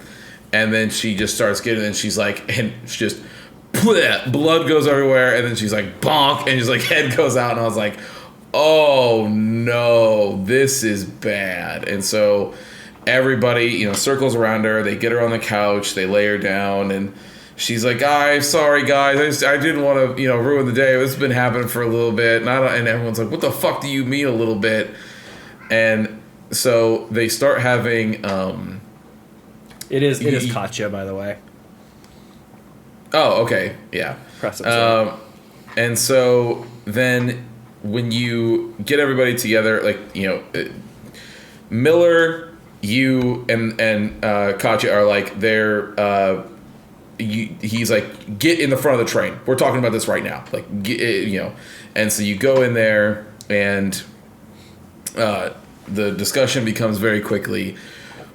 First of all, Miller sort of blames you in a weird way. He gets sassy with you. Yeah. He's not been happy with us this whole game. It's like, dude, we've done so much over the past 2 years. But also, like he gets in, he's like, okay, so, what else is there going on? And you're like, hey, dick, like, what do you... I didn't know... not only did I not know, but also, it's my wife. Like... to fuck off my dick. Like, it was so weird that he like immediately goes in on you, and the nurse was like, hey, this has got nothing to do, like, you're not helping anything. He's like, yeah, that's right, that's fine. And he like falls back immediately, and I was like, I should hit you. Like, I should get the option to hit you right now.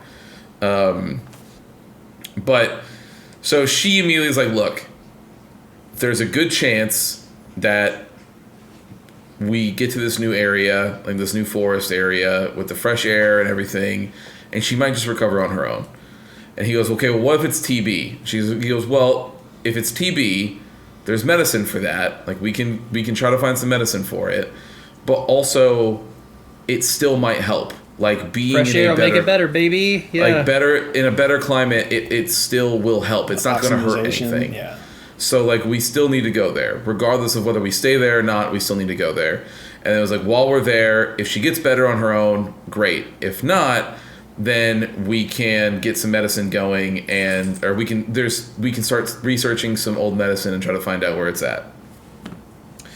So that's where it kicks off. That's the mission. It's go team from that minute. And the next part that kicks off is called the Taiga. Now, this is the next big section that they call it, like, in the guide here, but like this was the most old section of Metro, if that makes sense. It's very linear, for sure, I think. It's very linear. Open, like the old... But it's a swampy area, too. Like, well, I mean, half is a swamp, but, like, there's pathways, there's giant rock mountains that you can't go over. There is plenty of different ways to get somewhere, but this reminded me a lot of the Moscow level in the beginning of the game, where there's plenty of ways to do this, but you are on one track. Like, you're not getting a side mission.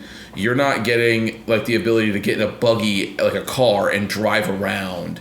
And, like, you could find a couple of camps or huts around. That was, but even that wasn't far off the beaten path, right? No, like, and when you do find those, there's no, like, there's just extra goodies in there, but there's nothing that you're getting for somebody. Not like in the other ones. Can I say, too, now that you say that, because I didn't actually think about it until you said it, I left this mission, or this sequence that we played, right? I stopped at Autumn Tuesday, I think. Yeah. Maybe Monday. Maybe I played it Monday, whatever.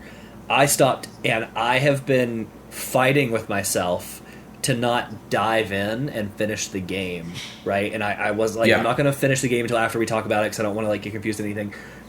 That last section was so good that I wanted to keep playing, and now that you say that, that's why. Because I agree. It is, it is just like the beginning. It feels just like Moscow, and I was like, oh, okay. And, like, you just go through, and you're like, this is great. Like, there's no extra bullshit that I don't feel like having to do. It's just this section. Yeah, it's great. And you go through, and it's like I said, you have a very clear objective. That's what you're supposed to go do. It points you in the direction of it, but it says, hey, how you get there is up to you. You can do multiple different things. There's one section that I remember looking up afterwards to make sure, like when I was going through here, because just for reference, like for everybody who does, for all the listeners, when we do this, I play through the game by myself. I get to that section where it ends, like I stop. And then once we've stopped, I then pull up the guide to make sure that I have an idea of what I might have missed in certain things so that I can still talk about it here. And then I'll always say, like, hey, if I didn't get it, this is what happened. And this will be one of the... It doesn't really happen very often, but this today is going to be one of the ones that I bring this up. Because there are certain sections that you can get done the right way in under 5 minutes, like very quick.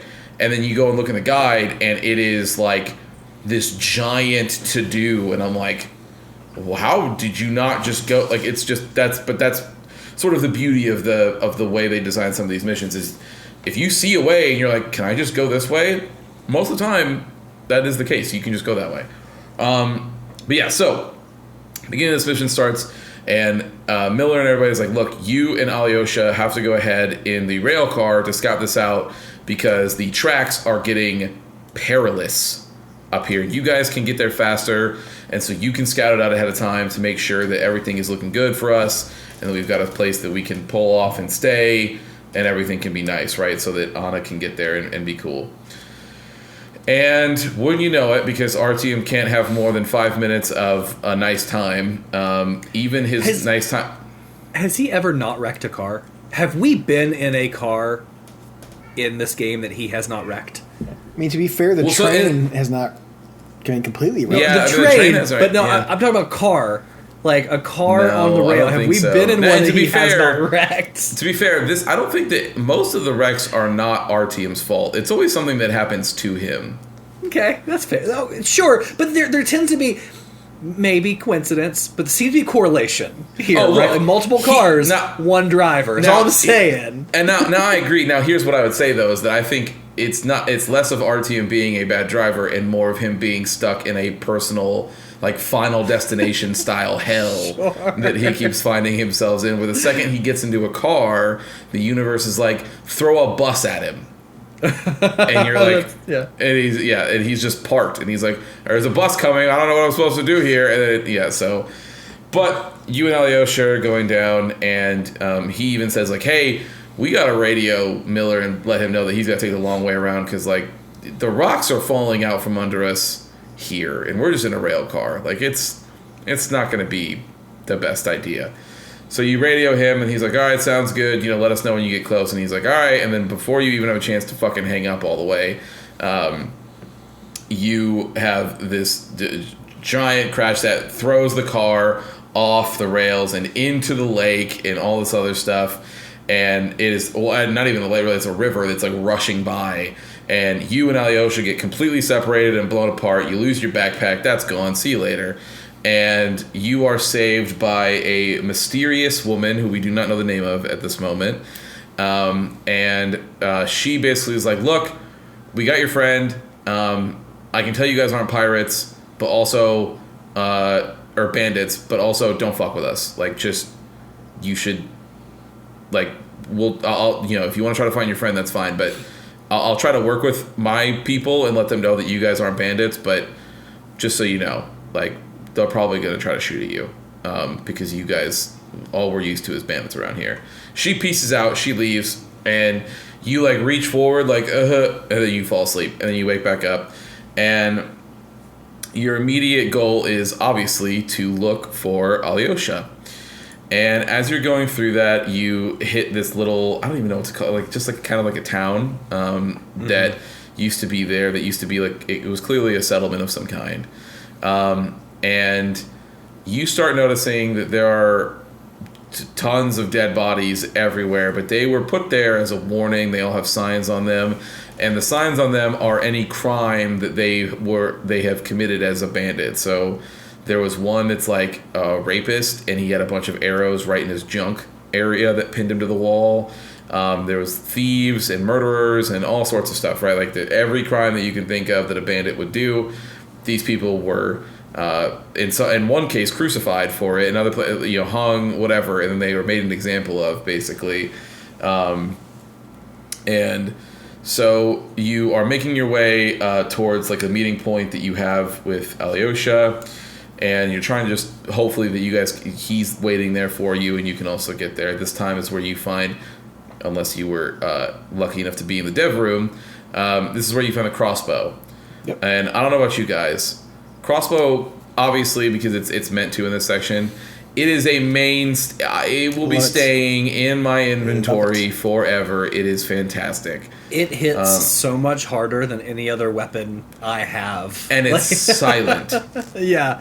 It's even quieter than the suppressor pistol. Like, it is. Yeah. You can just go. It's fantastic. It almost seems like there's no drop off either. Like, it seems like that arrow could go for 1,000,000 miles straight and have no issues. But yeah, so you head through there, and as you're going through, this is kind of what I mean, is like most of this section is going to kind of go quick. It's weird, like how fast, because a lot of it is just combat encounters that you're getting through. But you get through, and you make your way through this town and the one right after it, and as you get up, there's like a little bridge that you can cross, and 3 of the like Woodsland people show up, and they're basically like, hey man, look, there's talk, we already have your friend captured. There's talk that you might not be bandits. You might not be. You might be. We don't know. But just know that if you cross that bridge, it's your ass. Like, we're going to light you up. So don't do it. Stay over there, and you can live. Don't, and I'll kill you. There's also, right before that, there's actually a section that as you're walking up, you have an option to get a morality point. I don't know if you saw this, but off the beaten path here, there, right before this little bridge section. The guy getting eaten by the wolves. There's a guy who's getting eaten by wolves, and you find out that he I saw him, but left him. Yeah. So that got you that would have netted you. Well, I don't know. Did you get the bad karma point at any point through there? No. So I came up. The point you're talking about is right at the beginning, and you have after you come out of the house, you have 3 ways and you can go. Crossbow, you go left is dead end, you go straight to him, or you go right the way you're supposed to go. I went left, hit the dead end. I saw him, and I immediately go, I have a crossbow and like 6 bolts, and I don't know that's gonna be enough to fight these wolves. So I was like, I'm gonna explore and come back if I need to. So I just left. So I don't know what happened to him, but I just walked away. So that's actually, that works out for you. That means that you probably got a net 0 there, because if you got too close, it would have triggered the event, and if you just let him get eaten by wolves, that's a bad karma point. There's multiple things that have, so I tested all of them. So when you get up to there, he basically is like, hey, like, please just get, like, fucking shoot this wolf. And so you kill the wolves, and then you get your arrows back, and he's basically like, can you just untie me? Like, please help me out. Like, these people tied me up. It's uncool. I'm fucking pissed, blah, blah, blah. You have options here, because as he starts talking, you can start realizing by the stuff he's wearing that he's the bandits that they were talking about, that all, like, the criminal. And he's like, I just need to get back so that I'm going to rally all my troops, and we're killing these people. I'm done. Like, I'm so tired of these fucking people. And, there's the whole thing, and he's like, so what bandit cell are you with? And blah, blah, blah. Like, as the animation's happening. What bandit cell are you with? Which is, like, inherently just opposite of what a group of bandits actually is. Like, hey, what group do you belong to? Right. So you get there, so you have some options here. If you untie him and then just leave, that is your good karma point. If you leave him tied up, that is a bad karma point. If you shoot him, that is a bad karma point. And if you let him get eaten by the wolves, that is also a bad karma point. Here's the thing. I think that this is, most of the time, I understand the good karma, bad karma system, where you get even when somebody is bad, if you just knock them out, then you get a good karma point. And you're like, well, you know what? You knock that person out, and then whatever happens to them when you leave, right? Like, maybe they wake up and go to rejoin their friends. Maybe an animal comes and eats them, and that's not my problem. But I didn't kill them. I knocked them out, and I got to leave, right? It's the Batman morality. Exactly. They it's die, exactly but what I it is. Yeah. Whereas with this one, it's one of these moments where you're like, you're just letting a criminal live for seemingly no reason other than I'm here now, and if I do anything else but free you, I will get a bad karma point, which I don't want. So, yeah, you can, but that's all the different ways that it can go. But yeah, so you leave there, head down the path out, so you go to the right, head down that path, you hit the bridge, and as soon as you jump over, it's game on from that point. So, as you go through... Did you jump it? How did Yeah. you get over there? I just sprinted and jumped. I went down the left side and like around. Yeah. There's a tunnel, like, there's, if you Yeah. go Oh, down I know. the left... Yep.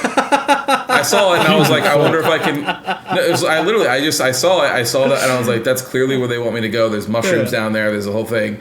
And I was like, I wonder if I can just do this. And I sprint, I hit jump, and RTM makes the jump, and you land. And I was like, job done. And I went forward. I figured you got shot down if you go that way. No, because That's you what I wait. thought too. If you wait for a little bit, they go into that house and set up in that house. Okay. Yeah. And so there's no like, nothing happens. So then you go. So I went around the back of that house where they were sitting there talking, and they're waiting to ambush you as you go to like the front of the house. But if you just walk around, you bonk, bonk, bonk, knock all three of them on the head, and then you just walk out and you're done. So you walk through, and that leads you up towards like the bigger sort of like local part of the like the main part of the city there, and from that moment you can tell they are immediately hostile to you. Like they will shoot you if they see you. And so I was like, okay, these people are clearly not the bad guys, but they're gonna kill me if they see me. So the game really clearly just wants me to avoid combat if at all possible. And if I do, it reminded me of the cultists in the beginning, or sure, in that second yeah. level where like the church people, where Shitty you're like, people, but you probably should just but avoid it's them their, yeah, No, you should just, those people all needed to die. yeah. I know that was definitely your playthrough for sure. Those Yeah. people needed to die. Yeah. Which is why what I don't remember what his name is now, but that's why I in my brain I know this is wrong, but in my brain I was like his name is Gus, and so I'm just gonna call him that. But that's why Gus died in your playthrough and not anybody else's is by that choice. But We'll get there. so you get there and as you go through, I was like, so that was my plan. Is I basically was just like, I'm going to go through this and just try to avoid people and just try to beeline my way to the objective as fast as possible. But you get through there, you climb up the tower, and you get to a radio station, or well, not a radio station, but you hear a radio on the table, and it's Miller and Anna, and they're basically screaming for you and Alyosha to pick up. They're like, they're not answering, they're not where they said they're supposed to be. Something has happened, and Miller's like, of course, in true Miller fashion, like, it's good. Just look, I'm worried about you right now. I'm not worried about them. They'll get there. They'll beat at the dam. Don't worry about it. Just if they're at the dam, they'll be okay. And Anna basically is like, hey, our team, if you can hear this, just get to the goddamn dam, please. Like, just get there. And so that's your goal. You immediately know that you and you have to find Alyosha, and then once you get there, you guys need to get to the dam, meet up at the rendezvous point, and fucking leave, right? And so because it's very clearly not going to be a fun time if you guys try to settle here. So you get to the top of like a little zip line at the top of this tower, and it shoots you a nice little direction across the map, and you start walking through a cave. And I kept hearing something here during this section where like there was like little whispers and things like that, and I was like, something's about to happen here, and I just know it.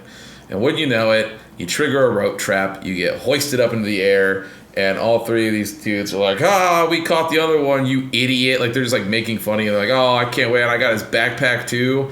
Oh man, this is a great day. We're gonna take you to the prison with the other one, and then the teacher's gonna get a hold of you. Like, or no, not it's the whoever, like the leader or whatever. They're gonna get a hold of you, and we'll see what's what. Like, the council will vote on your fate and blah blah blah. No, the teacher is already dead. It's the teacher is who they've been listening to. That's who we'll get there, but that's the grave that girl is praying at when you go and talk to her. The teacher is the person who was sort of set the laws for the civilization. Yeah, and was like leading these people, and after they passed away, it has fallen into basically honestly, you know what I thought it was, and I could be wrong on this. The first encampment really reminded me of a almost like a 4-H camp, almost like a summer camp. It's a school. And it That's seemed a like school. the teacher, it seemed like the teacher was like literally like a teacher or a counselor and taught these boys and these girls like And how to then grow up and survive. the events this way. happened, and That's what it he seemed was like, the only yeah. person there to raise these kids, and now these kids are the Yeah. older people that just got you strung up. And that's the problem is that and if you there's some moments I'll talk about later, but there was a split that happened Yeah. where these two groups of Yes. people live together. One is called the Pilgrims and one are called the Pirates, and they sort of come together to continue to like live and rule in this area. But they have two very different philosophies about Lord of the like, Flies, man. Yeah, Like legitimately. So but you're in this trap, and we had seen it already before this, but you knew it was coming.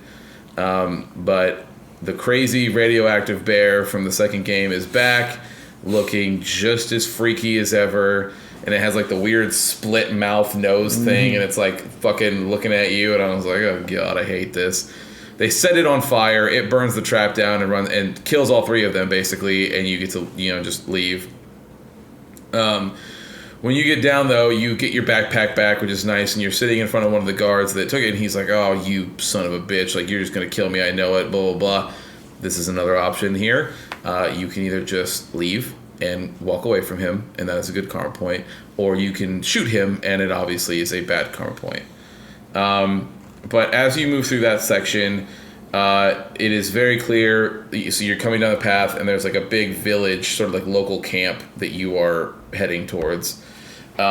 And you start to head that way. Now I'm going to just pause here really quick, just to get between summer and here, because I feel like, this is where it starts to open up just a tad bit. So I'll pause here, we'll get some feelings, and then like I said, I'll probably just honestly go the rest of the way, because the section is kind of straightforward. But we'll pause here, do a little quick check-in. How are you guys feeling? Feeling good. Like you mentioned before, like it's the more older style level. With a little bit extra as far as like making it feel more open. Like they obviously do the video game thing of there's two dens of trees over here, there's this giant rock mountain over here, to where it's going to keep you on the path. But had no problems with this level whatsoever. Went through it just fine. Had a great time with it. Yep. Yeah, you'd be proud of me. In summer, I did all of the dialogue conversations. I Same. stayed Yeah. at the party. I talked to everybody. I went back through the train as people started to leave, talked to them, and came back. Well, that whole Some section really- after the wedding, like when you're just sitting down with everybody after you discuss the Anna thing, like that goes on for a long fucking. They do a It whole does. song and thing, and they go Yeah, through and that. you can and actually then you jam play with Stepan music. too. Yeah. You can play with very him. long. Yeah. Yeah. It was very long, very good. So I did all of that, and then when it got to this part, it was among my longest playthrough because I also assumed, like you said, Christian, these people aren't bad. So I did not kill a single person in this entire Nice. mission. I knocked- noticed a couple people that caught an arrow from knocked- me because they got too close, but yeah. I knocked everyone out. In fact, I think you can cheat the game if on the section you're going to talk to in a moment, Christian, I had a couple people at the very end get alerted to me on a boat and came running at me, and they just got close, and I just punched him in the face and knocked him out. And it counted. Yeah, like, that it is didn't count as a much- death. So, yeah. but Yes. until that, those are the only two people the entire game in this entire playthrough that saw me. So I went through the whole section silent, knocked people out. I feel like I 100%ed this part because I didn't kill people that shouldn't have died. So that Nice. guy with the karma point, I left him there. I exhausted all of the dialogue with the character that freed We're us gonna get to, earlier. yeah. Mhm. That we're going to get to. Yeah, I we'll exhausted get all there, the yeah. dialogue, so I got all the story and all that. So yeah, I felt good. But this, again, like, I didn't know why this mission felt so good and why I immediately wanted to dive into the ending of this game. But what you said is true. Like, it's the most like the previous games, and man, does it feel good. Like, the story It sings, and it reminds me of, like I said, it reminds me that where it was this moment where I was like, this is what I wanted, but also it reminds me of that when we played that first Moscow level, where we all came away from that section and we were like, why is everybody complaining? This is great. Like, this design is perfect. And then you get to the other area, you're like, oh, this is what people were complaining about. But then you get to here and you're like, oh, we're back to being good again. So hopefully the next section is like, I would love it if it's similar to this. We'll see what happens. I don't know. Remind me when we get to the end, though, to talk about the big ending scene, like the big ending crescendo of this level. I almost broke the game. Oh. I had a similar. Well, we'll see. We'll see if it's similar. Okay. I don't know what. We'll see what happened. So you're heading towards this local camp, and your point is to just get through the camp as silently as possible. Also, the trip to the woods through that section is kind of funny because there is like wolves that come out, and the bear is like chasing the wolves, and also he's like trying to dodge them randomly. It's like this fucking crazy. Shake. Yeah, you'll hear him running, and you're like, "Fuck!" and you gotta like get up somewhere really fast. Like, it's wild. And actually, there's a section in this part, like right as you are in this camp, there's like a little room that you can sort of like go down like a little spiral staircase to get to the basement. And when you get down there, you actually can find one of the night vision souped up crossbows early. Oh, nice. And have sitting right section. Beside a water snake, which is not fun if you were not expecting it. And it bites you, and then you're all like for a second, and then you move on. It's really weird how they do the snake bites in this game. It just makes Artyom move. He's so strong and powerful that the venom only stays in him for like 15 seconds, and then he's like, okay, anyway, I'm done. He just flexes, and then the venom leaves. But like I said, honestly, this whole section is just you making your way through this camp and trying to do so in a silent manner. And so you get all the way towards like the back of this camp to head towards like where the church is at. And inside, like there's one moment where you have a staged surrender that happens where like you catch a guy in one of these little rooms, and he immediately is like, "Hey, don't shoot me!" And you can either shoot him or not. That's another crown point. But as you are making your way through that, you see that. You hear that Alyosha has talked himself out of being a prisoner here, and that he has made his way towards this church. So you are like, okay, that's my new goal. So I'm headed there. So you are going in there, and when you get in there, or going through that section, there's a cave that you have to go through, and as you're walking through, one of the woodland people drops basically through the hole. Like he was clearly executed, and he gets thrown down, and you're like, well, that can't be good. And when you climb up, it's that you realize that now you have left the Woodlands people and you are in a bandit camp. So that's where they are like staging their little area. And so you're like, okay, well now I don't have to feel bad. If somebody gets too close to me, I can smoke anybody here and the game won't care. Which is true. You can kill, I did not do it, but you can kill everybody in this section and it does not affect your, the outcome or whatever, because they're just bandits, so it's fine. But you go through there and you can sort of... I don't know how you guys went this way. This is what I did. This section, again, if you let, is like really long because there's like a crazy winding path that you can take to like get through all these buildings to then finally find your way at like the foot of the little base that goes up to the church.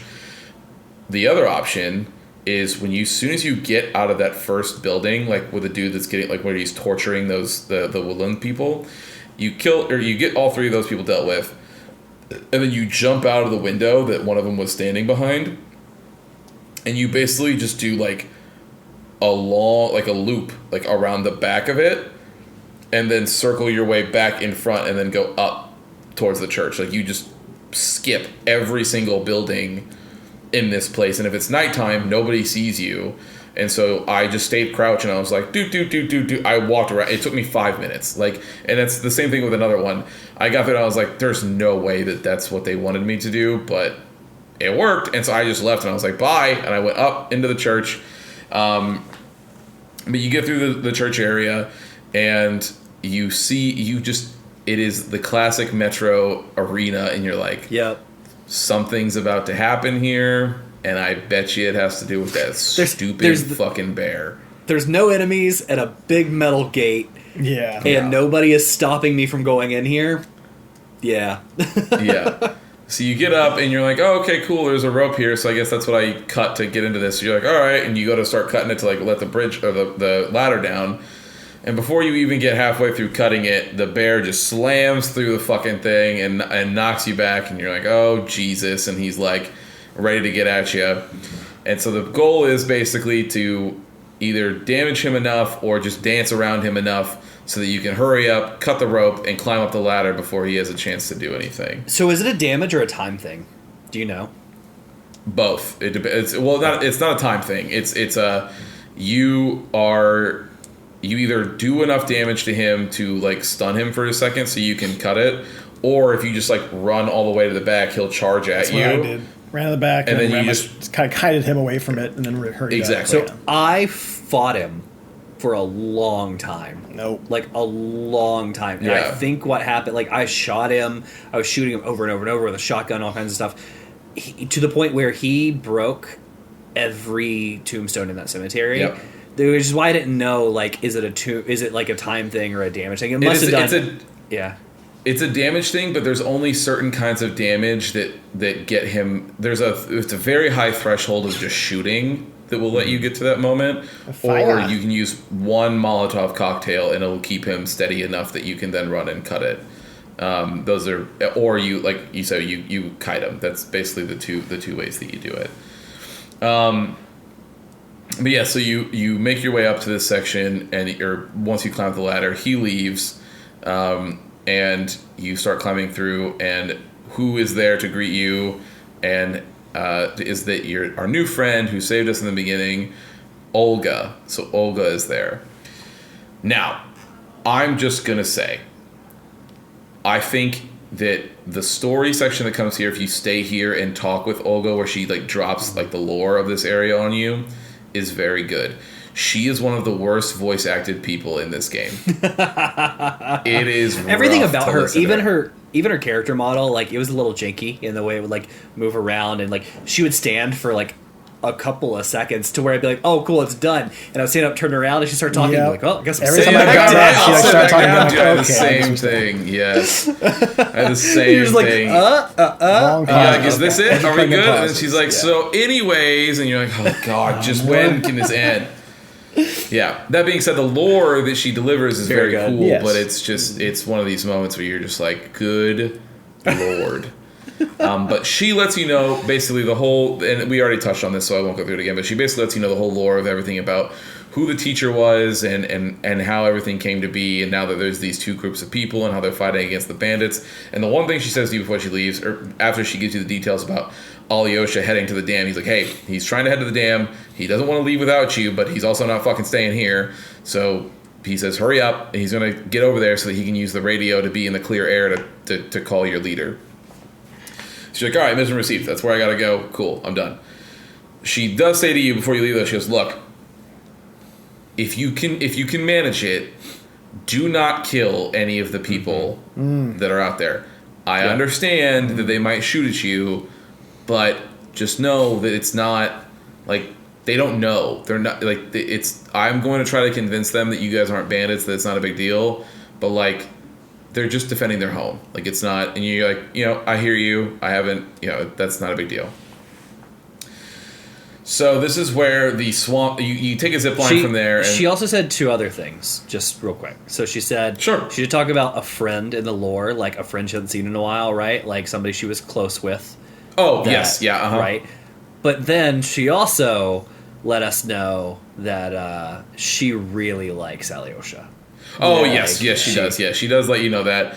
And I knew immediately. I was like, okay, this is going to be like the last mission where like this is going to be the crush that potentially keeps him here. We'll get to that point. But I thought it was funny because it tied back to the beginning because he's like, I'll go with you, and Anna's like, he's just hoping the there's whole jungle- Amazons here. Yeah. Yeah, he's like the whole jungle is filled with Amazonian women, so that I can finally prove to everybody once and for all what a ladies' man I am. Yeah. Because it's not my fault I don't have a girlfriend. It's because you all have women that were already taken. So what am I supposed to do? It was a good little bit when you meet her and like she's like, hey, say hi to him for me. Yeah. So you get up here. Now this is one of the other sections that I was talking about.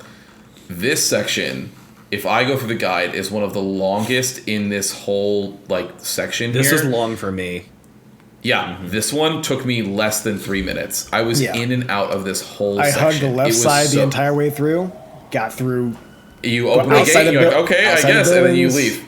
Yep, it's crazy. Wait. So I did this twice. The first time I hugged the left side, but I had to get in a boat to go Yep. to the gate. Yes. We'll get there. But as soon as I I'll got in the boat, explain. I got shot at. So okay, Sure. okay. Yeah. I'll explain. So you get there. So the thing is if you hug all the way to the left side. So because the game clearly wants you at first to walk down like a little wooden path to get into that camp. Stay in the and wild. if you I did get that in and through got there, shot up. Stay in the you will wild. get shot up immediately. So if you head to the left and go all the way to the left side, there's a boat that's left basically unattended. And when you get there, you basically take the boat all the way in, and if you go around, so like instead of driving straight at it, if you hang to the left and sort of coast on the side like of the little ridge, it takes you all the way to the entrance of the little village without anybody seeing you. And when you pull into that village, there's two people talking, but their backs are turned to you. And so then you can get out of the boat, stay crouched, and jump onto the little dock, knock those two people out. You walk up a ladder, you go and knock out one more person who's in front of like the gate controls. You pull that lever, the gate's opened up, and then from that window you can see directly in front of you there is another boat that's sitting on a dock that's just below you that then you can take and leave. You walk right down, and there's one more person that you wait for on a patrol that's up on this bridge that might see you. You wait for him to either be too far away or get behind like one of these little like pillars. You hop in the boat, you walk right out, and you are in the next section in the abandoned lumber mill. It took me 3 minutes, and I knew the second I got done, I was like, there should've is been so longer. much in there. Yeah. There is so much in there. I and knocked I know every for a person in fact the there game out. is. Yeah, It I took, was me, like, it I took know. me 30 minutes to do it. Yeah, I was like, I know for a fact the game is furious right now that I have just like left this place. But that's the beauty of these open levels, right? Is that you can do it any kind of way. But so you get through there and you make to the abandoned lumber mill, and the second you start crossing into this part of the swamp, all the green gas, the fart gas starts showing up, and it's very clear. I got to put my mask on. I got to do my thing. So you go through here, and the scrimps are back. The mutant They are. scrimps are here, and they are in full force in this section. Big old scrimps. And you have two options here. You can do what I did, which is shoot at one immediately, and then have the character that you meet here in a second scream at you to tell you to not shoot, and then you just reload and then don't shoot. Or you kill all the scrimps and then go up and talk with him anyway. But Or you I can heard do what his I little- did, which is I came in on top of one of the pipes, sure. dropped down by the lever, and it said, "Oh, it has no power." So I looked at the lines, and they went that way. So I, with my gas mask on, sprinted to the right, Yep. got outside to hit the power, and then sprinted right back, Yeah. turned it on, and then sprinted to the elevator. I just ran right past all the scripts. Was like, no, That is what I did too, because I was like, I don't want to shoot them and get this guy mad at me, whoever he is. I thought it was Alyosha at first. Oh, I just spent 30 minutes in the last section knocking people out. I wasn't dealing with this shit. I was just running. So Yeah. you I can was kill as over many it. of those as you want. He acts like he's gonna get pissed off, and then at one point, like he talks about, like, okay, we're gonna get you, and like you're still killing me. Like, okay, well, I guess just do whatever you want to do. Either way, Yeah, Comes, okay, yes, that's he- funny. It's just more just talk and dialogue. He doesn't care Yeah, what you do. Yeah, that's good. But yeah, so I did the same thing. I just was like, all right, you're gonna tell me to go over here. I'm sprinting in that direction, turning it, and then turning right back around. But you get through there, and then you get to the top, and you meet the Admiral. And I don't know about you guys, but I loved this little section. yeah. He's like the new Khan. It's more deranged. So good. Yeah, So well, good. definitely more deranged. So I'm assuming, did both of you get the achievement for staying here and doing the whole thing with him? I missed like the last little bit. I didn't know how long it was gonna go, and I was kind of getting done at that point. I'm like, okay, well, I know you gotta get the guitar there, but I didn't get to that point. Okay, so Does yeah, it- you have to I don't wait. You remember have if to the wait for the achievement guitar. pop. Does it go as long until he falls asleep? Right? Yes. Yeah. Then I should have gotten the achievement for that because I waited. Yeah. So until then, he fell so then you asleep. did. Yep. So I love this. he's so great. we're just gonna get. I'm gonna talk about this because this really is basically the end of the section. There's really nothing else that happens until we get to the end. I mean, the next level is spooky, scary, and it was annoying, but we'll get to that point. So yeah, so you get there, and there's this guy, and he's got two skeletons next to him, and he is, like Preston said, deranged. He has voices for these people that are sitting next to him. He's throwing his voice, but not really. He's just like covering his hand, like, "Hey man, Yeah, and then he uses like a little stick and like moves their jaw like to like make it look like they're talking sometimes. It's really fucking funny. He has a bird. And yeah, he does have a bird, and the bird does talk a couple times. But you talk with him, and you find out that he's the friend that Olga mentioned, and that Olga used to come here and hang out with him. She hasn't been back in a while. He's not mad about it. You know, there's other shit going on, but it used to be, you know, this big bustling thing, and now people have forgotten, you know, X, Y, or Z, and so he just wants to. Him and his friends just want to stay here and left alone, and you know, do their thing. And it sounded like, based on what he was saying, when he met Olga back in the day, they could do things, right? Like they could hang out, and it was more of a mutual friendship. That's but then he injured his spine, right? Yes, I got the same. The same thing is that. So he stayed here and sort of took care of this place, and has just become more and more deranged. And probably radiation poisoned, to be quite fair. Tea, yeah, it makes his tea. Yeah, he sure does. And you actually notice that as you drink more of it, you get a little radiation tick. That because it's probably not safe to be staying here that long. But yeah, so you go and you have this section. And it's just pure slapstick comedy stuff. And at one moment, he gets so irritated, like that he knocks the skeleton next to you, and the skeleton ends up dropping the guitar that's in its arms. He's like, dude, you gotta be careful, man. Like, what are you doing? And so then you can turn and pick it up and start jamming. And through this whole point, he's basically talking about, he's like, he doesn't know if you're a bandit or not, but you know, he's willing to talk to you anyway. And then as it goes on, he starts to warm up to you a little bit more. And you can tell he's just kind of happy that there's somebody else that's real that can talk to him for a little bit. And so he's like, you know what, man? I don't know if you're a bandit or not. I don't think you are. He's like, but just stay with us, all right? I'm gonna take a quick nap. When I wake up, we'll get you a bunk ready. You'll have a place to stay. It'll be a whole thing. You just live here with us, and we'll just have tea parties all day and hang out, and we'll just be the best of fucking friends. And then he sort of just nods off and goes to sleep. And I will say that I tested this because I just wanted to know. Because when you walk in, you holster your gun immediately. Mm-hmm. And so I was like, and when you finish the tea party all the way, you get like a little good karma point for just hanging out with him and doing his thing. And I was like, well, if I get a good karma point, I was like, you have to get a bad one? No. I said, that must mean that there is a bad one available. Mm-hmm. And I was like, there is no way that this game lets you do this. And so because for some characters, it won't let you, like, you know, like if you're on the train, right? Like it's not going to let you shoot at anybody in your party. Mm. So I hit save, and I was like, all right, I have created my save state.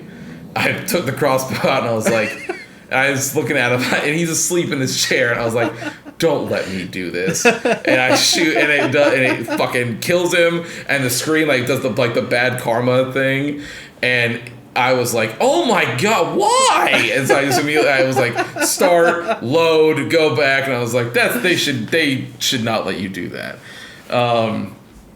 But yeah, so you just climb out, you cut the anchor off to let you zip out of there, and you go, and it was just one of those that you're just like, I loved that guy. I thought it was just a great interaction, and it reminded me of, to Preston's point, to your point, it reminded me of some of the interactions you have with Khan, where it's just like, it's this character that's off to the side, and it's just a fun interaction, and it's just like this wholesome, like nothing bad happens, right? Like no crazy thing breaks through or no crazy shit happens.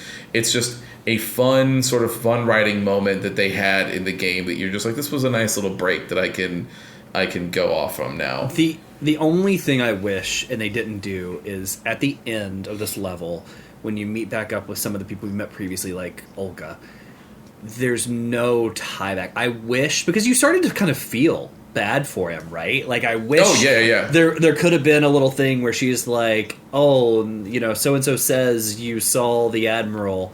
I need to, you know, make sure I get back out to see him. It's been a while. Like I wish there was a little throwaway something that said like, I'll go back and see him again, and there wasn't that. So that was the only thing that disappointed me. Maybe at the end, we'll get there, but maybe at the end when they're like, hey, the reason we were able to find you is because I saw that you talked to, you know, your friend. Who knows, right? Anything like that would have been really cool, I think.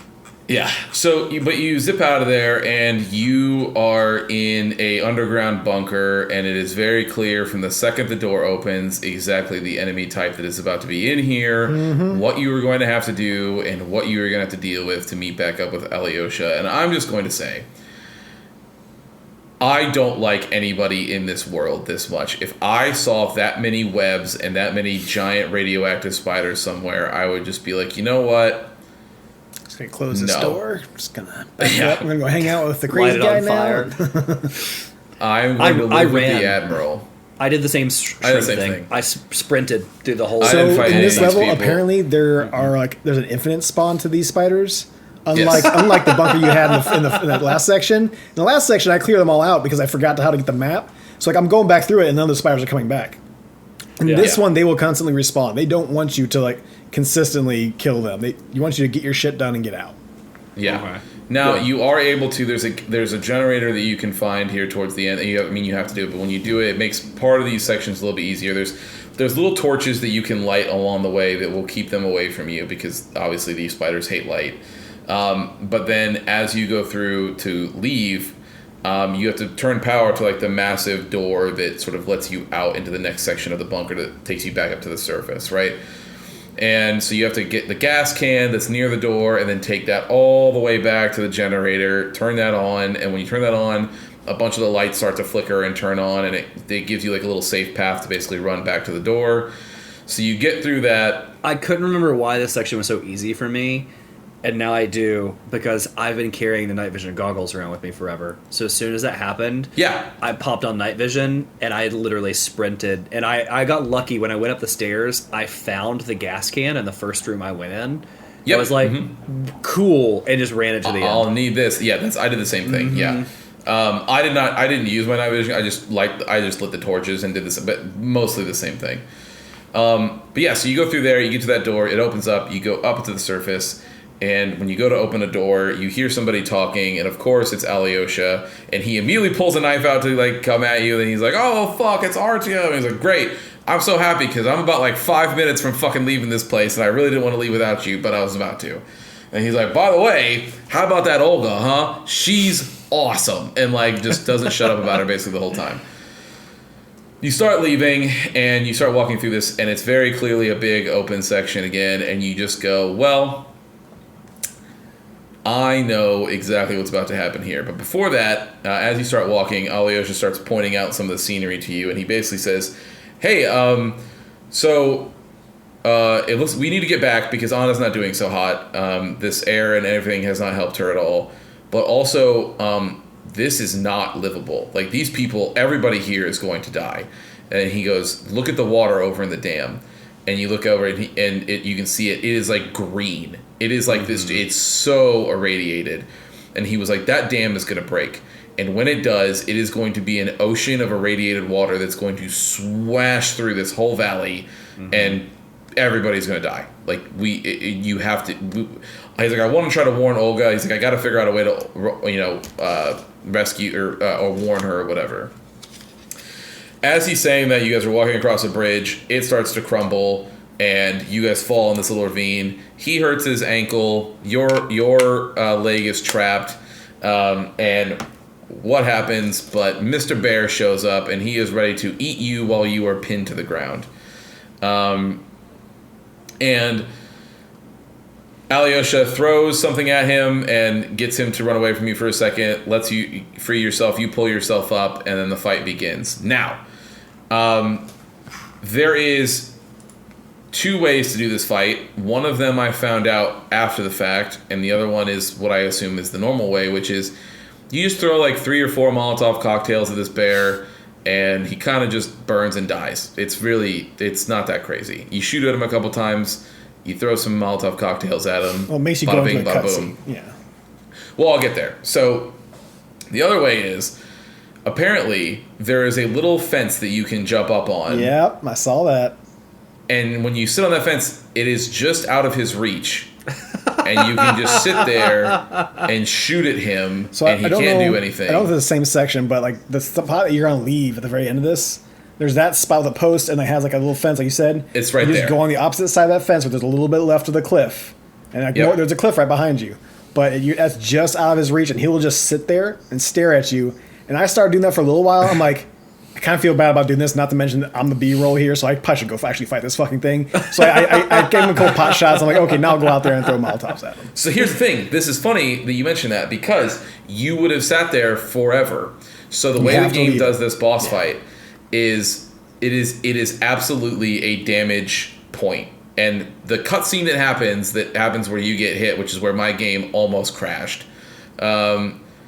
When he goes to hit you and everything turns red for a second, that means that you won and you hit his damage threshold. But you have to be in the arena, and he will teleport to wherever you're at and hit you to do that. If you were on that outside point, you can shoot him for hours, days, months, years. It does not matter.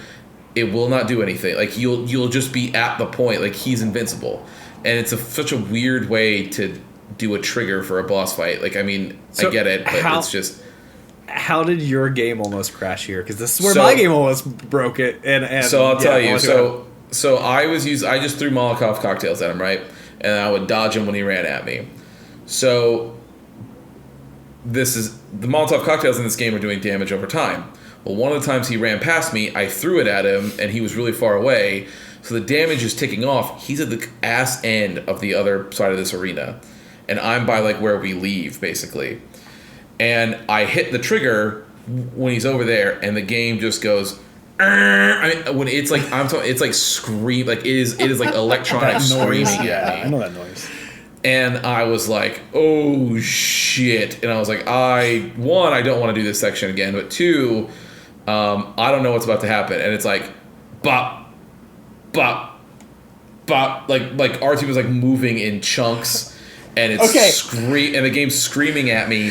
And then what happens is I'm like waiting, and I'm like, what the fuck? And so I literally wait for almost like 2 minutes, and then finally the game like basically moves the bear forward to hit me, and it throws me because I was at the end already, like I was at the edge of where we leave. When he hits me, it pushes my body like through the bear, like he hits me and I teleport forward through the bear and into the middle of the arena so that I can lay down on the ground where it wants you to get hit at. Yeah.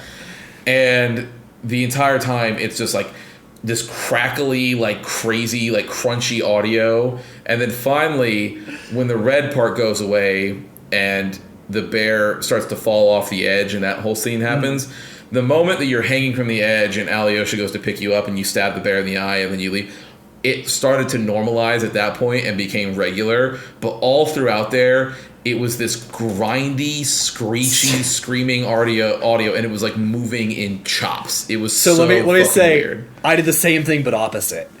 So the boss battle starts, and I pull out Molotov and go 1, 2, 3, 4, like out the gate. Yeah. I don't even move, and as soon as I throw the fourth one and it explodes. Same thing. I go to the Matrix, like all the rage goes whoa, and then just like slowed down. And I tried to move, and same thing. It was less than a frame a second. It was like a frame every 4 seconds. You moved, and it was like, dude. And same thing. It wasn't screaming at me, but I again, like I was like, I'm gonna sit this out and see what happens. So I'm hitting the joystick, like trying to move like an idiot. I don't know, like just always gonna run at me, like I should move. Yeah, and. It was about 2.5 minutes, and same thing, all of a sudden out of nowhere, it normalizes for a second for the bear to appear just boom, like in front of me, and hits me, and then it was like bop, bop, bop, and then he teleported again, because I was at the front of the arena, right? So then like it goes like the super slow thing again, and I'm like, oh shit, like maybe it'll do its thing, and then it teleported to the back, and as soon as he teleported to the back, it completely went normal. He slides down, does the whole thing. But same thing, like I did Molotovs right out the gate, and I was like, oh, I just broke this game. Like it doesn't know what to do.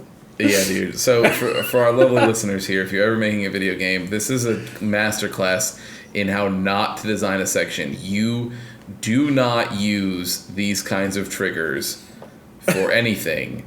because it always ends this way. Or there's a couple times where like a game like Dark Souls or like the Soul series will do this, and the way they get around it is as soon as you hit that damage threshold, no matter where you at, the screen just fades to black and a cutscene plays. And if you desperately need to do a damage trigger, that is how you do it. It's the only way to do it. Because if you try to do it in engine, this is what happens. The game fucking loses its mind.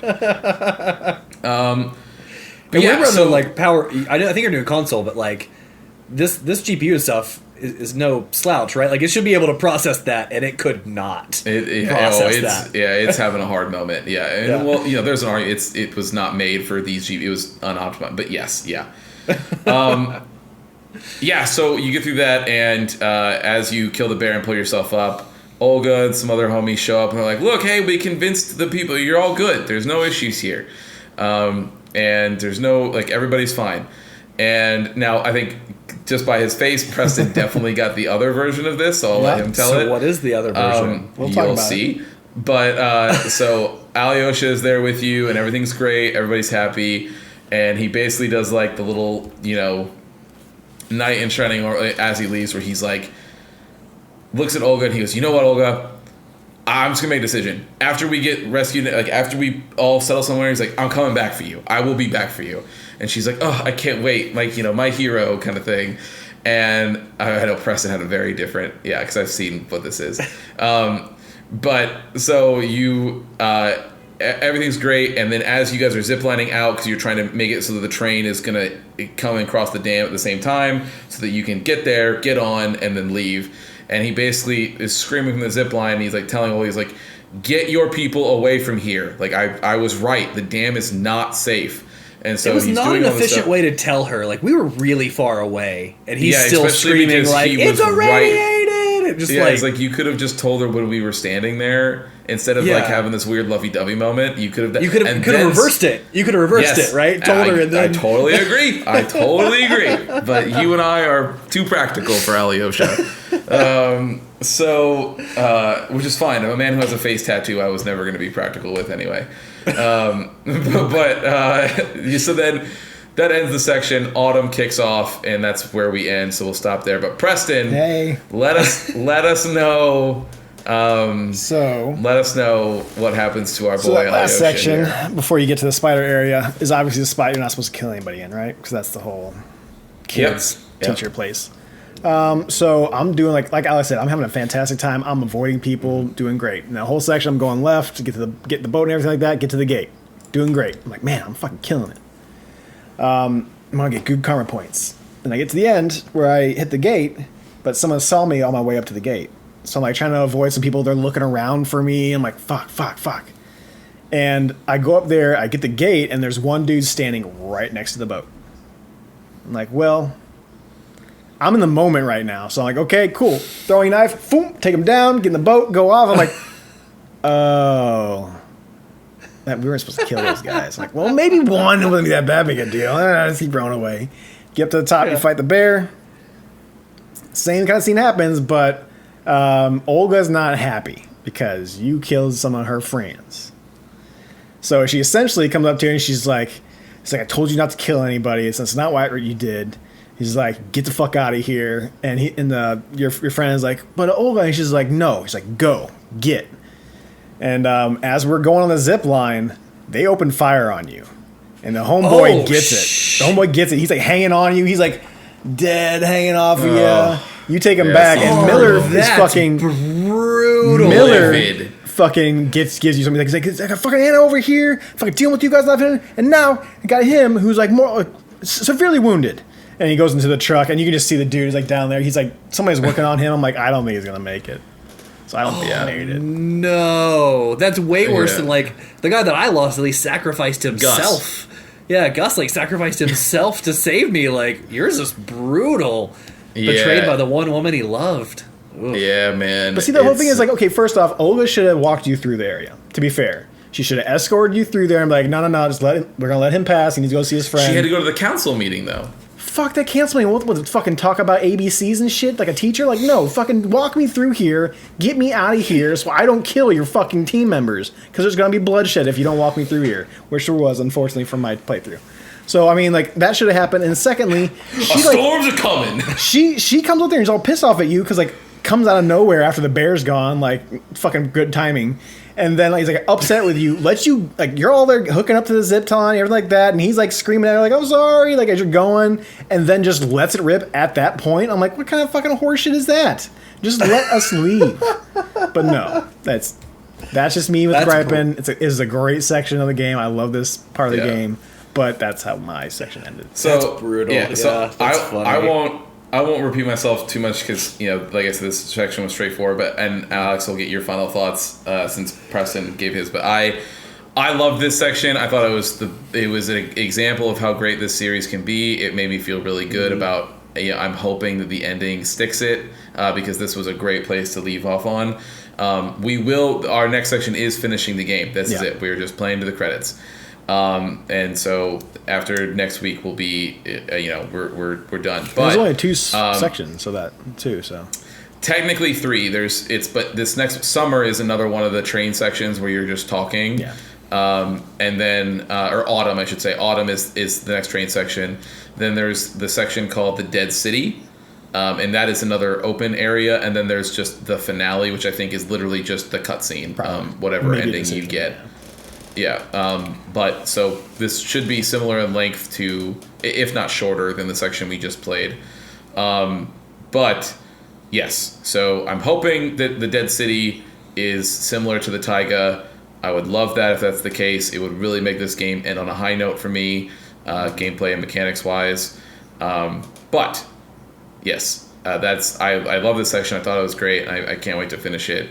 I can't believe that we're on the precipice of finishing all 3 Metro games. It's really crazy that we've done the trilogy because these last 2 I've never played before and I've always wanted to.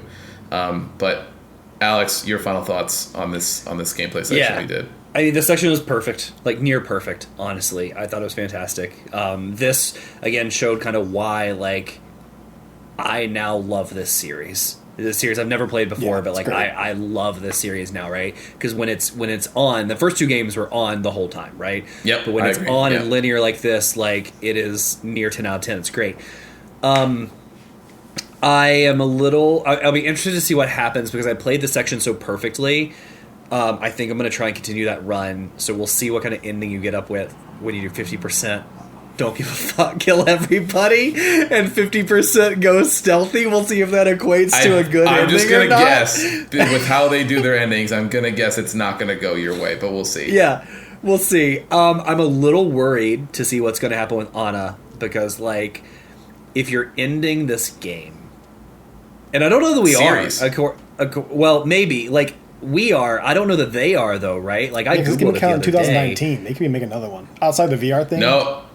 I don't. Maybe who knows? I haven't seen any talks about that. But. So last year or the year before, they either announced or released a VR experience for Metro. Yeah, they announced. No, they announced. It was the tail end of last year. Yeah, they announced last year. But the devs said like there could be. He left the door open, right? Of like never say the problem never is sort that of thing, and so whatever on. happens. I mean, they've already. To your research, they've already went past where the novels end. Yes, yeah. This is past where the novels. So whatever they do next will be their own original thing, and I think it could still be in this universe. I mean, but it'll be their own original story, and I don't know. We'll see. I mean, this is their own original story, though. This is for part of it, yeah, for sure, yeah. So we'll see, but so I don't know, but like, I will be so... I'm dreading ending the series on a downer. If Anna dies, it is going to be like Witcher 3 losing Ciri levels of like upsetness there. Can I just tell you, you should... I don't know. I have not read, and I'm not going to.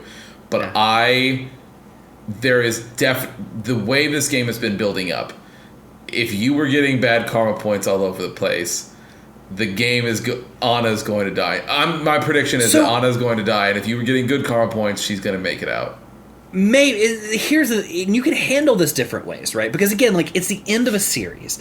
I'm fine with heartbreak at the end of a game and be like, "Oof, that sucks," right? Like if Anna goes and she's like, go be the hero and lead these people and live your life and do something like, right? Like, she knows she's going.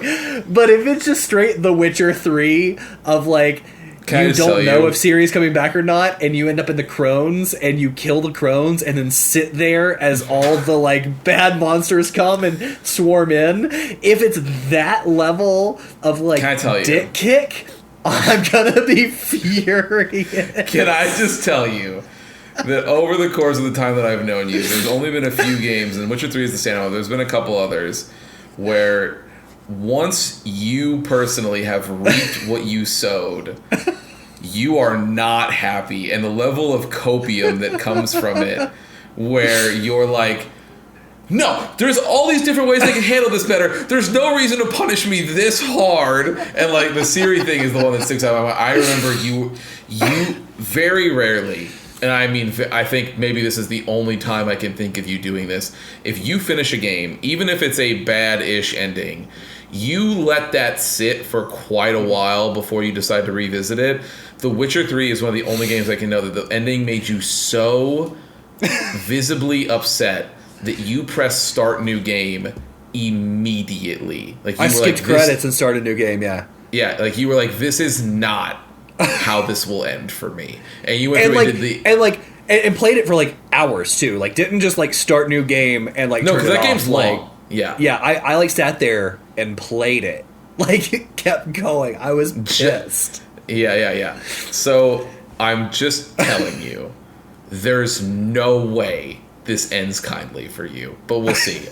Who knows? We'll see. I mean, I lost one person, right? And I did go. you did lose Gus. Yeah. I lost Gus. I think the second one was scripted, right? When Gil and the other guy they stayed back. choose to stay back. Yeah. That was scripted. I think there is a bad ending in that area, though. I don't know for sure. But I can go look it up. I was gonna say, think so there I don't is. know. I don't know. Probably me killing the actual mayor of that place, Maybe. right? So we'll see what kind of bad karma points. But I know I missed good karma points, right? Like, again, I didn't let out the prisoners because I couldn't find it. This one, Yeah. though, I got all the good ones. So if I can get the good ones in the next section, maybe it'll even out. Yeah, this is the coping that we're in the bargaining stage of grief right now, and we'll Yeah. next week I think we'll get really quickly back to denial and then maybe end on acceptance. But yeah, that is it. So we are going to finish it. We are going to finish it next week. So you just play till you see the credits, baby. That's it. All right. I hope. I'm worried that they're going to try and crescendo this game by giving you big open world like the second one.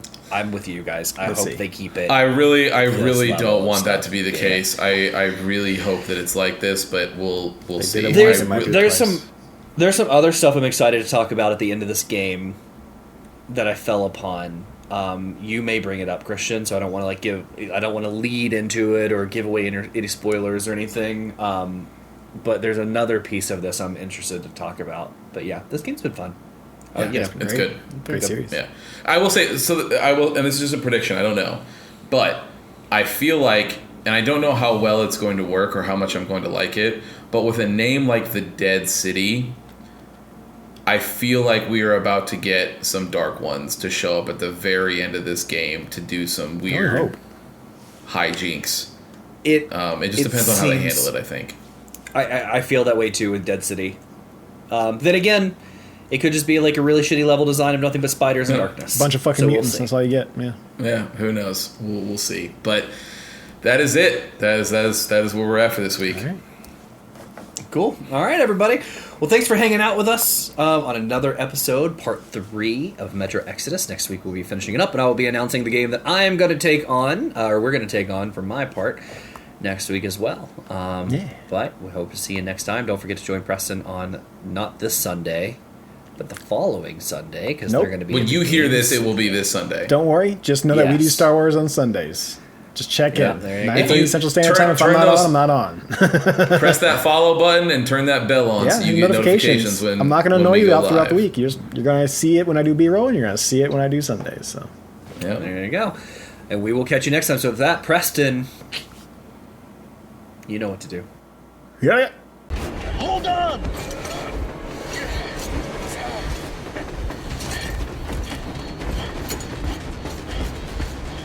thank you for listening to another episode of The Testing Room. To catch up on past episodes or check out the newest ones when they drop, follow us on Apple Podcasts, Spotify, or wherever you get your favorite podcasts.